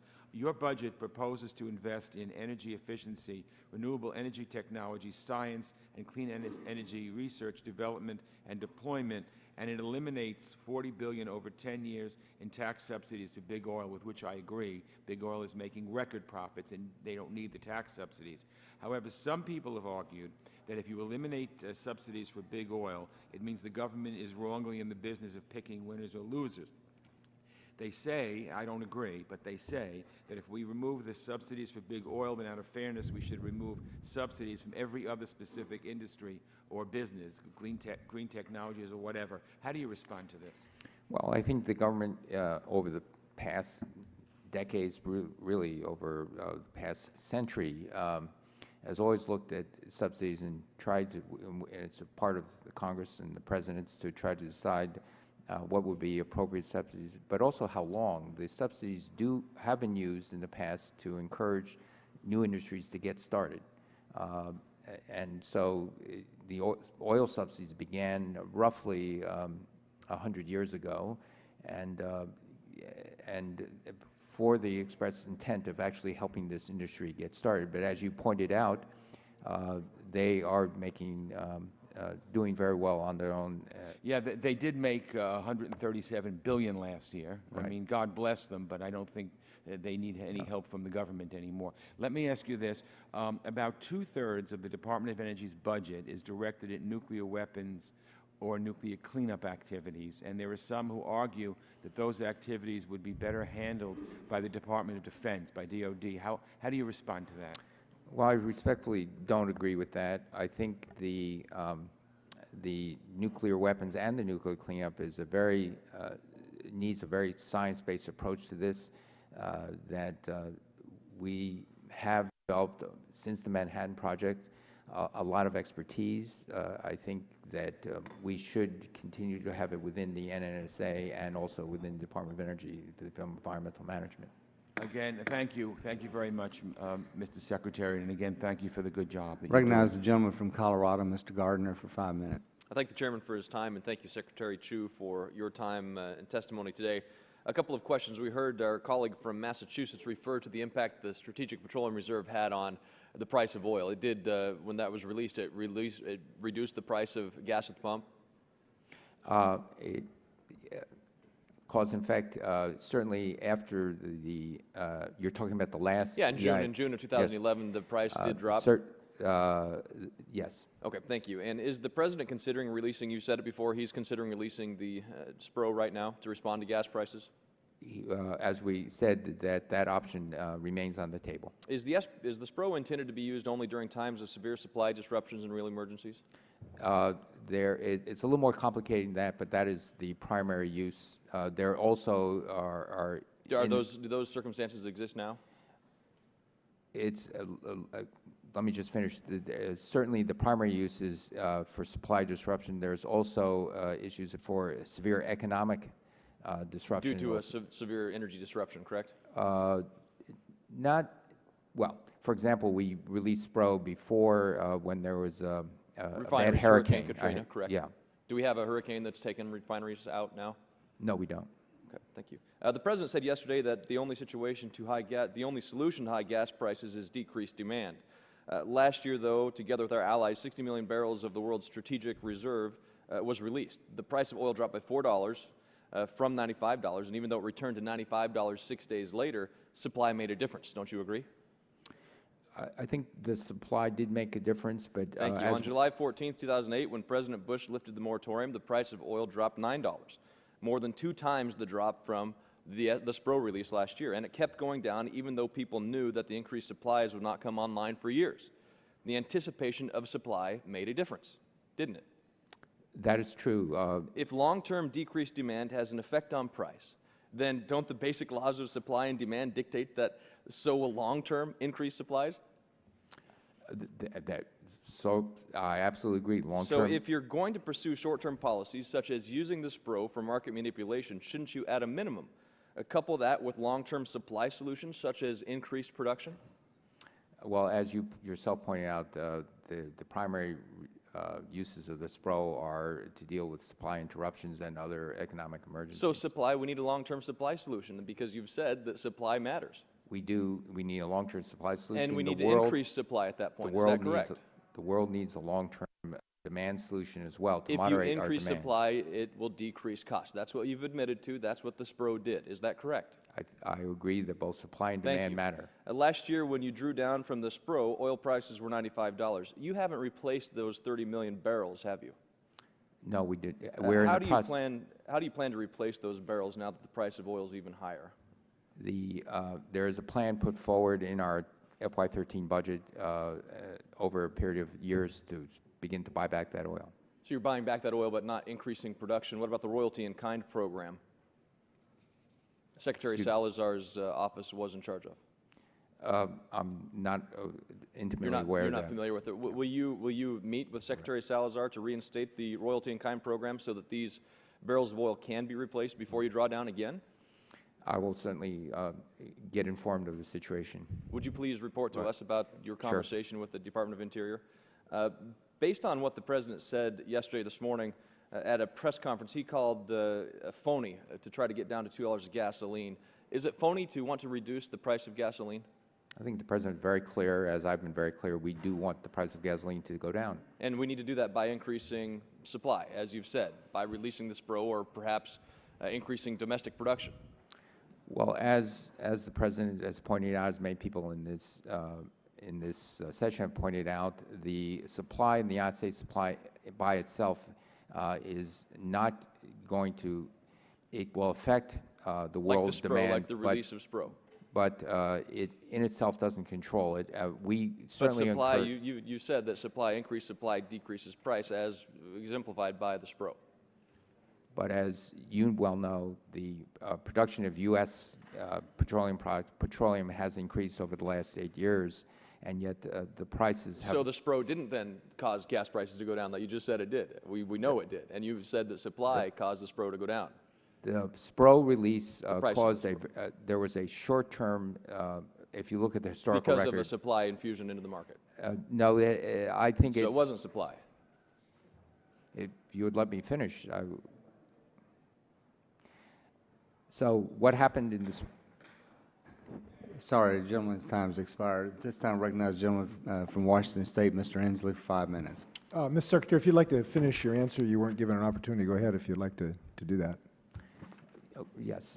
Very quickly, the SPRO was meant, and during that release, and an international coordinated release in the IEA, the SPRO was meant to deal with the temporary disruption in supply with Libya. And now Libya is coming back in petroleum reserves, and the SPRO release served its intended purpose. Mr. Secretary, I appreciate the work you're doing on advanced forms of energy. Bill Gates was at our Advanced Energy Research Consortium last week talking about the need for greater national investment. And I certainly echo that, and I appreciate you, to the extent possible, advancing that cause. I want to ask you specifically about biofuels. There's a potential bioreactor. We're looking at various bioreactors, either commercial or pre-commercial. We're ready to go out in the Northwest. Could you comment? And I'd obviously like you to come out and take a look at our state opportunities in that regard. What should be in the near term for bioreactors? Sure. We think the idea of making transportation liquid fuel using biological sources has great promise. And the Department of Energy over the years has been supporting this. And we think that these technologies do have, it's from algae, from grasses, from using residual agricultural waste. All these things have the potential, again, of having an alternate supply of transportation fuel that would go further to our oil, less dependency on oil, and especially less dependency on foreign oil, because these things can be made in the United States. So we like the idea of biorefineries. A product designed by Targeted Growth, a company in Seattle, was the first biofuel to partially fuel a jet. Boeing 747 flew across the Atlantic Ocean last summer, first ever in human history. So we're looking, Washington State University and others are leading a consortium, Boeing, Alaska Airlines, to work for a biorefinery out in the Northwest. What could you advise us to try to make sure the Department of Energy looks at the state of Washington as far as an opportunity there? We will certainly look at that particular project, but we will look at all the projects, and I have a real avid interest in this because I think it does have great potential for decreasing our dependency on oil, and we will need liquid transportation fuel in the coming decades, I would say, in this century. I think you will find out in Washington State probably about as an advanced consortium from the genetic designer to the grower to the aeronautics company ready to accept delivery. You're going to find a very welcome network that is pre-prepared for this adventure, and I hope you will take a good look at Washington State. One more question about Washington State. We have some very good success out at the Hanford site. We're freeing some land now to be ready for development, and your agency is moving forward to allow about 1,600 acres to be allowed for commercial development. We're very excited about that because we need to transition from the cleanup to new industries in the Tri-Cities. We're told it could be a year and a half before we actually get that done. We hope that you can do anything you can to expedite that transfer because we've got some companies looking at good things in the old Hanford site. I hope you could take a look at that to expedite I'll that. look at that. Last, I want to thank you. I haven't agreed with everything you're doing there. We have a disagreement on our Yucca issue. I won't bring that up today. But I just want to thank you. I've got a 1-month-old granddaughter, and I want to thank you for your efforts giving her a shot to enjoy a world when she's my age of 61 that looks something like the one we've got here today. One of my friends across the aisle talked about something ruining the world, and you're doing some work to make sure it's not ruined by the time she's 60. The work you're doing on solar energy is spectacular. You look at the Alta company, the world's most durable solar cell made in Marysville, Washington, the Silicon Energy Company, REC, Nanosys doing advanced nanotechnology for lithium-ion battery storage, Energy 2 company doing ultracapacitors. These are spectacular things you're doing, and because of your success, which I believe we're going to have, my granddaughter's going to have a shot of having a world that looks like the one we've got. And I know you're going to be catching a lot of arrows in your back for those who are naysayers and believe that a negative voice is the American one. I believe a positive voice is the American one, and we're going to grow this economy, and we're going to give my granddaughter a shot and everybody else's at a world that looks like ours. So I just want to thank you and keep it up. Thank you. Gentleman's time has expired. At this time, I recognize the gentleman from Kansas, Mr. Pompeo, for 5 minutes. Thank you, Mr. Chairman. Thank you, Secretary Chu, for being here today. I want the world to look great for my son as well. And to do that, I think we have to do things that work. And so I'm going to ask you about some projects, places that your budget is intending to spend money in, and talk about it, whether they're working or not. In the President's budget, I assume your handiwork, it says that the goal is to have 1 million electric vehicles on the road by 2015. Is that correct? That's correct. How are we doing? Pardon? How are we doing? We on track to make that goal? Well, we're going to wait till 2015, but in terms of what's happening both technically, I think things are developing, and I remain hopeful. We're going to make it? How many do we have today? How many electric vehicles on the road today? I don't know the exact number. I'll get back to you. Less than 1 million by multiple orders of magnitude. Is that right? It's certainly significantly less than 1 million. Would the administration support higher gas prices to achieve this goal of 1 million electric vehicles on the road by 2015? The administration wants lower gas prices. Your actions belie those words in my judgment, but I appreciate that you state that as your objective. The President said he'd buy a Chevy Volt. He said he'd buy one 5 years from now when he's not the President anymore. I'm not sure about the timeline, but in any event, last week he announced that Chevy announced that the Volt would be suspended from production because of demand, temporary layoff workers. How many taxpayer dollars have gone in support of the Chevy Volt? You know, I don't know. I know that the Chevy Volt is a great car. I think that, you know, there's a huge investment by GM and leadership of GM to invest in this, and right now I'm still very hopeful that the Chevy Volt will be adopted. Well, I appreciate if you get back to us and let this committee know how much money has been expended so far on the Chevy Volt. Do you drive one? No, it's I don't own a car at the moment. Okay, fair enough. Fisker Automotive received over $500 million in DOE loans in 2010. You cut off the funding last May because it had not met its sales target. At least that was one of the stated reasons for the cutoff of the loans, if I understand it correctly. Do you think we're looking at another Solyndra? Well, it's much more complicated than what you said. We have milestones within our loan program, and as we disperse funds of any of our people that we give loans to, we work with the companies and do that. And so, you know, we're hoping Fisker can work through the things as temporary blips and continue. I hope so too. How much exposure does the United States taxpayer have to Fisker today? I can get back to you on the exact number. Great, I appreciate that. Just so you know, it was sometimes before I was here, but we heard the same reassurances about Solyndra up and through times that DOE was still making loans and advancing money against those credits. We heard that you were monitoring, watching, taking good care that that money be repaid to the Treasury, and that's not going to happen. So I hope that you're right about Fisker and that the taxpayer doesn't end up another $500 million short. Thank you, Mr. Secretary. I appreciate your time today. Thank you.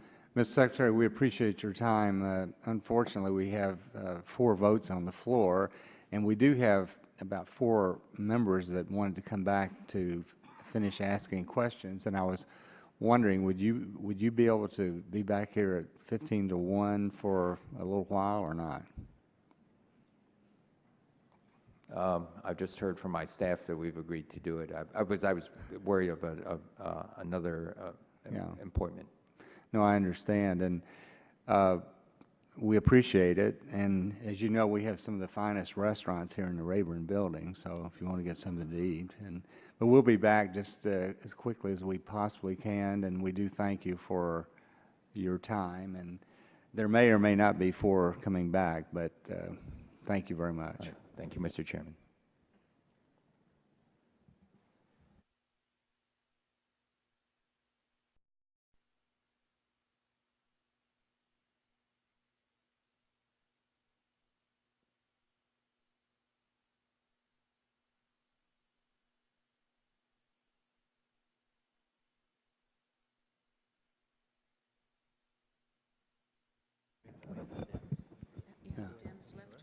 We're not waiting. You're not leaving, are you?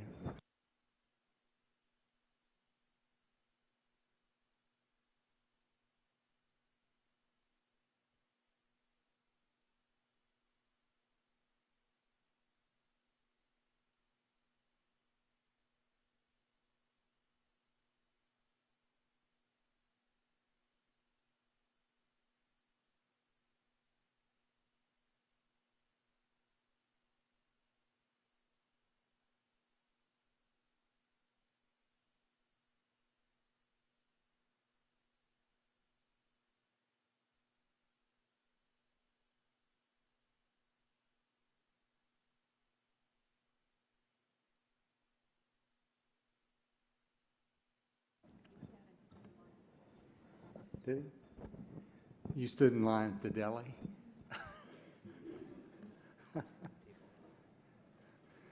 Well, thank you so much for your patience, and I'm not even going to wait for our friends on the other side of the aisle. I'm going to recognize Mr. Griffith of Virginia, and for 5 minutes. Thank you, Mr. Chairman. Thank you for coming back, Secretary Chu. Those of us at the end of the list appreciate it very much. As you know, the United States is blessed with huge coal reserves, and I note with some interest that as technologies become available, that coal to gas, coal liquefaction, I think is becoming more affordable in the world marketplace. And in fact, South Africa gets just about a third of its gasoline from coal to oil processes. And in fact, the President, when he was a senator, on 2 different occasions introduced legislation to do just that. So I guess my question is, what do you see the Department of Energy doing to help get coal to liquids to play a vital and additional role in the supply of gasoline in the United States? Well, first, we agree the United States is blessed with great fossil fuel resources, and we are looking at the potential for both coal to liquid and gas to liquid. The issue, and we want to support research that would enable it. The issue is a high capital cost. The plants are very, very complex, and when I talk to the oil companies, you know, Shell, ExxonMobil, and Arco, they uniformly say that the very high capital cost is a problem. Now, having said that, we also, of course, want to do this in a way that not only does it in an economic, even without capturing the carbon, it's less than marginal, and we would actually like to capture the carbon and help in enhance oil recovery and other utilization. But ultimately, we also need to capture the carbon. Absolutely, and in that regard, these bills that the President put in, particularly one in 2006, was actually a loan guarantee program. And I'm just wondering if any of the loan guarantees that you all did as part of the stimulus helped to defray any of the capital costs for any companies that might be looking to take coal and turn it into gas. I think the one I know of, there's a few still going forward. Their gasification and the use of the carbon dioxide, again, in enhanced oil recovery. I think Southern has a project that's going forward on that. All right. And of course, that brings me to Solyndra.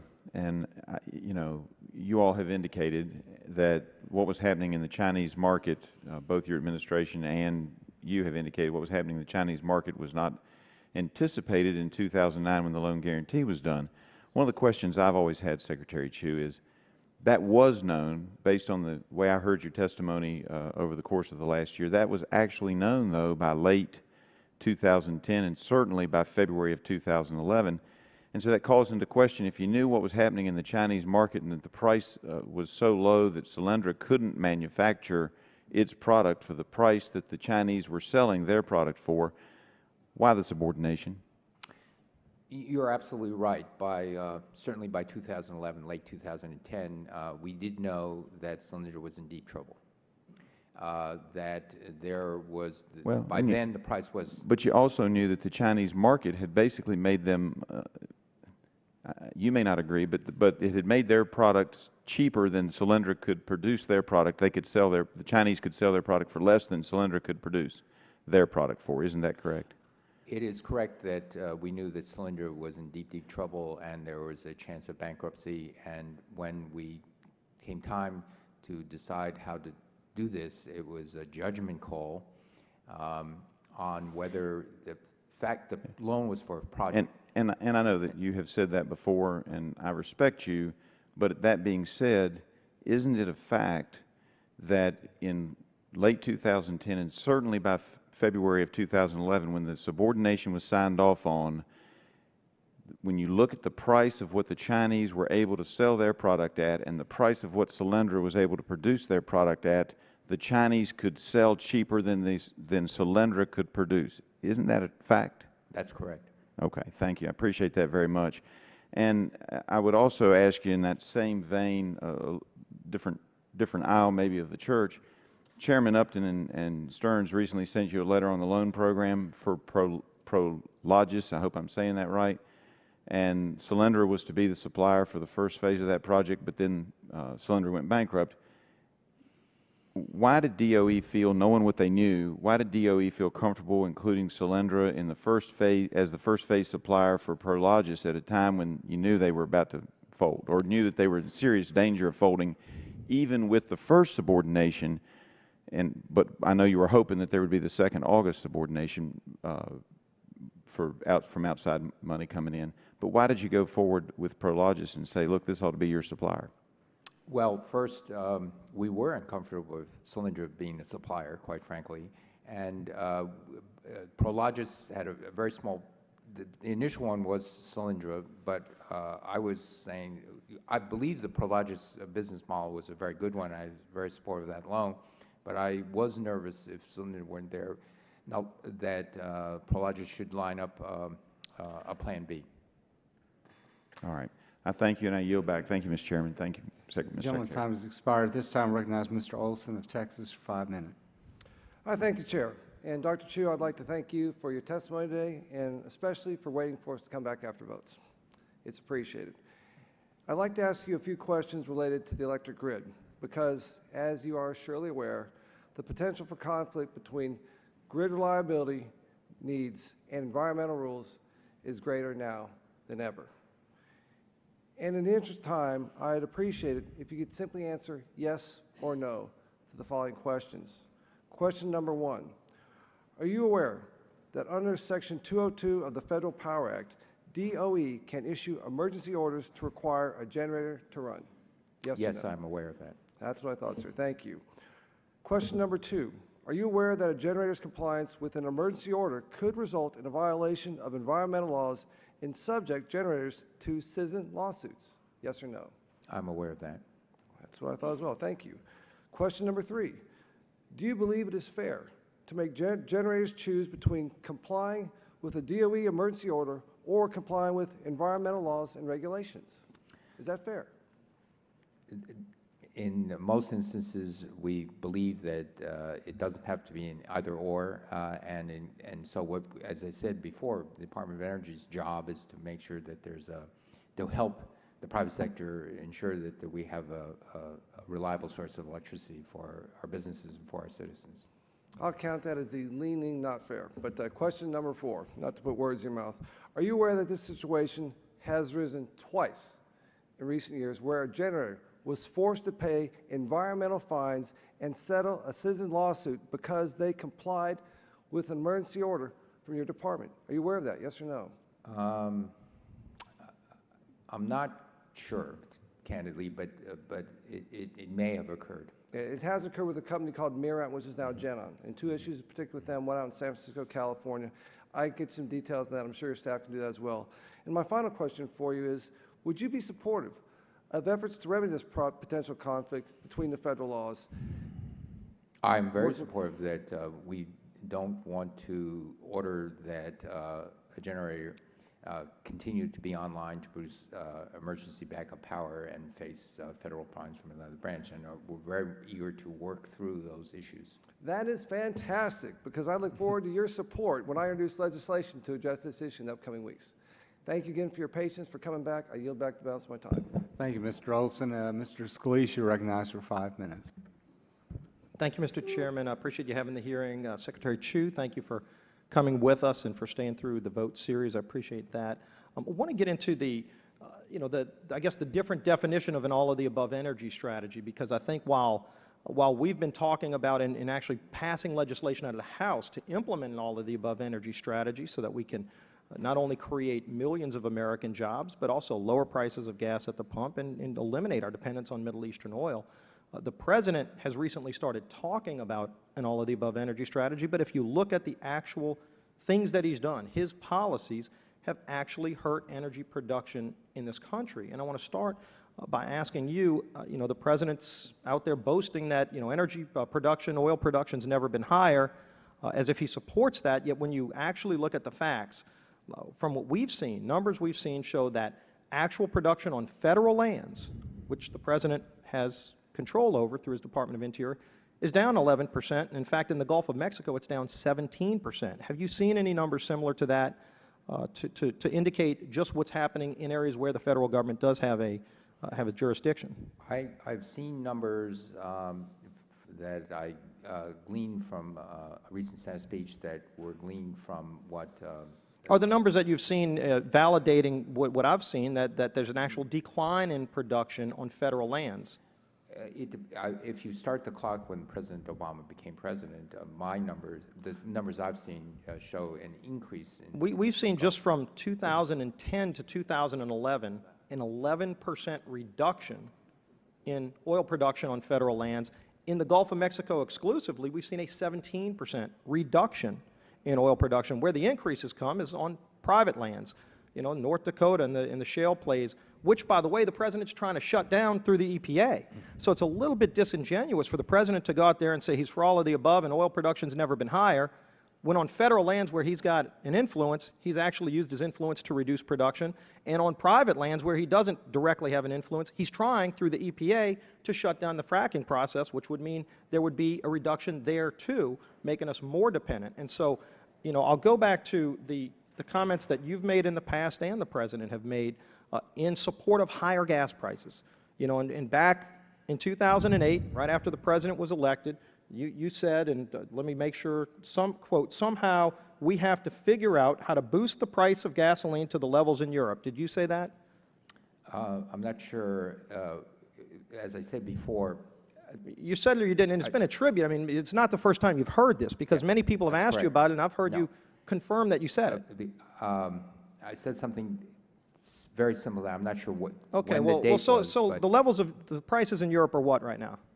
I've seen over $8 a gallon. I'm not sure when the date was, but everything I've done when I became Secretary of Energy and was named Secretary of Energy was to help control and bring down the prices of gas. That hasn't happened, but if you look at President Obama's actual quote, President Obama said he would prefer a gradual adjustment to near $4 a gallon gasoline. President Obama said that.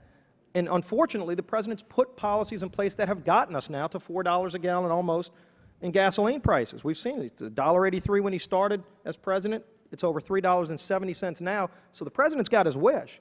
And people are furious about it. It's killing the economy. It's killing jobs. And now that people are furious, the President's trying to blame somebody else. But let's look at the record. And if you look at what's happening in the Gulf of Mexico alone, we've lost about a dozen deepwater rigs, billion-dollar-plus assets that have left the Gulf of Mexico because they can't get permits because of the President's own policies. Now, they haven't left to go to other places in America. They've left the country. They've gone to places like Egypt. Imagine it's better to do business in Egypt than in America because of the President's policies. We saw what the President did on the Keystone XL pipeline, saying no to that. The President has implemented a policy that's actually reduced American energy production and supply. Now, of course, the President's been to Saudi Arabia. He's bowed down to their prince and said, he's begged them for more oil. I understand you've been to Saudi Arabia as well and had similar meetings. Is that accurate? Have you been to Saudi Arabia? Asking them to produce more oil? Would you? Well, we certainly, Saudi Arabia is one of the few countries. But have you asked them to produce more oil? Well, yes or no? I'm almost out of time. Allow me to continue. I don't have the time to do it. It's a yes or no question. Did you ask them to increase production? We would like Saudi Arabia.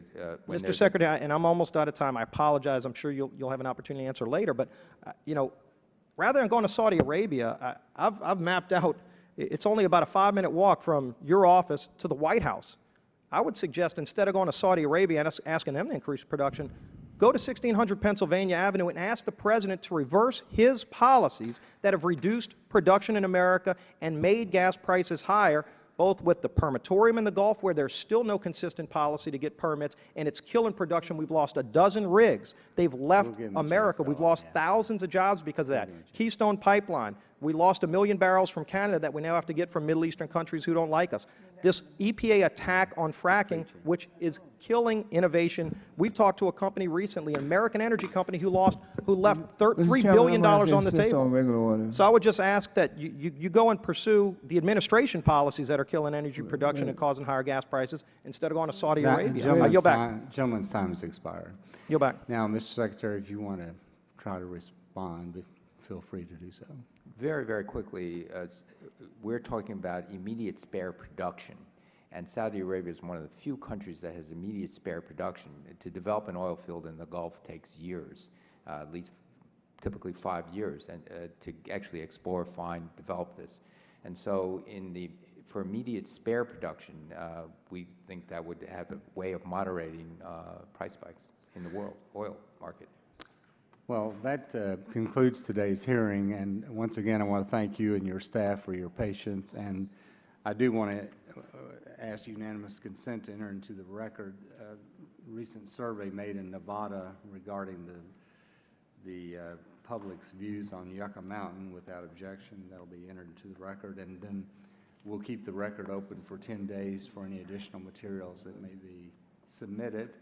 And once again, Mr. Secretary, thank you, and we look forward to working with you as we move forward. All right. Thank you, Mr. Chairman. Adjourned.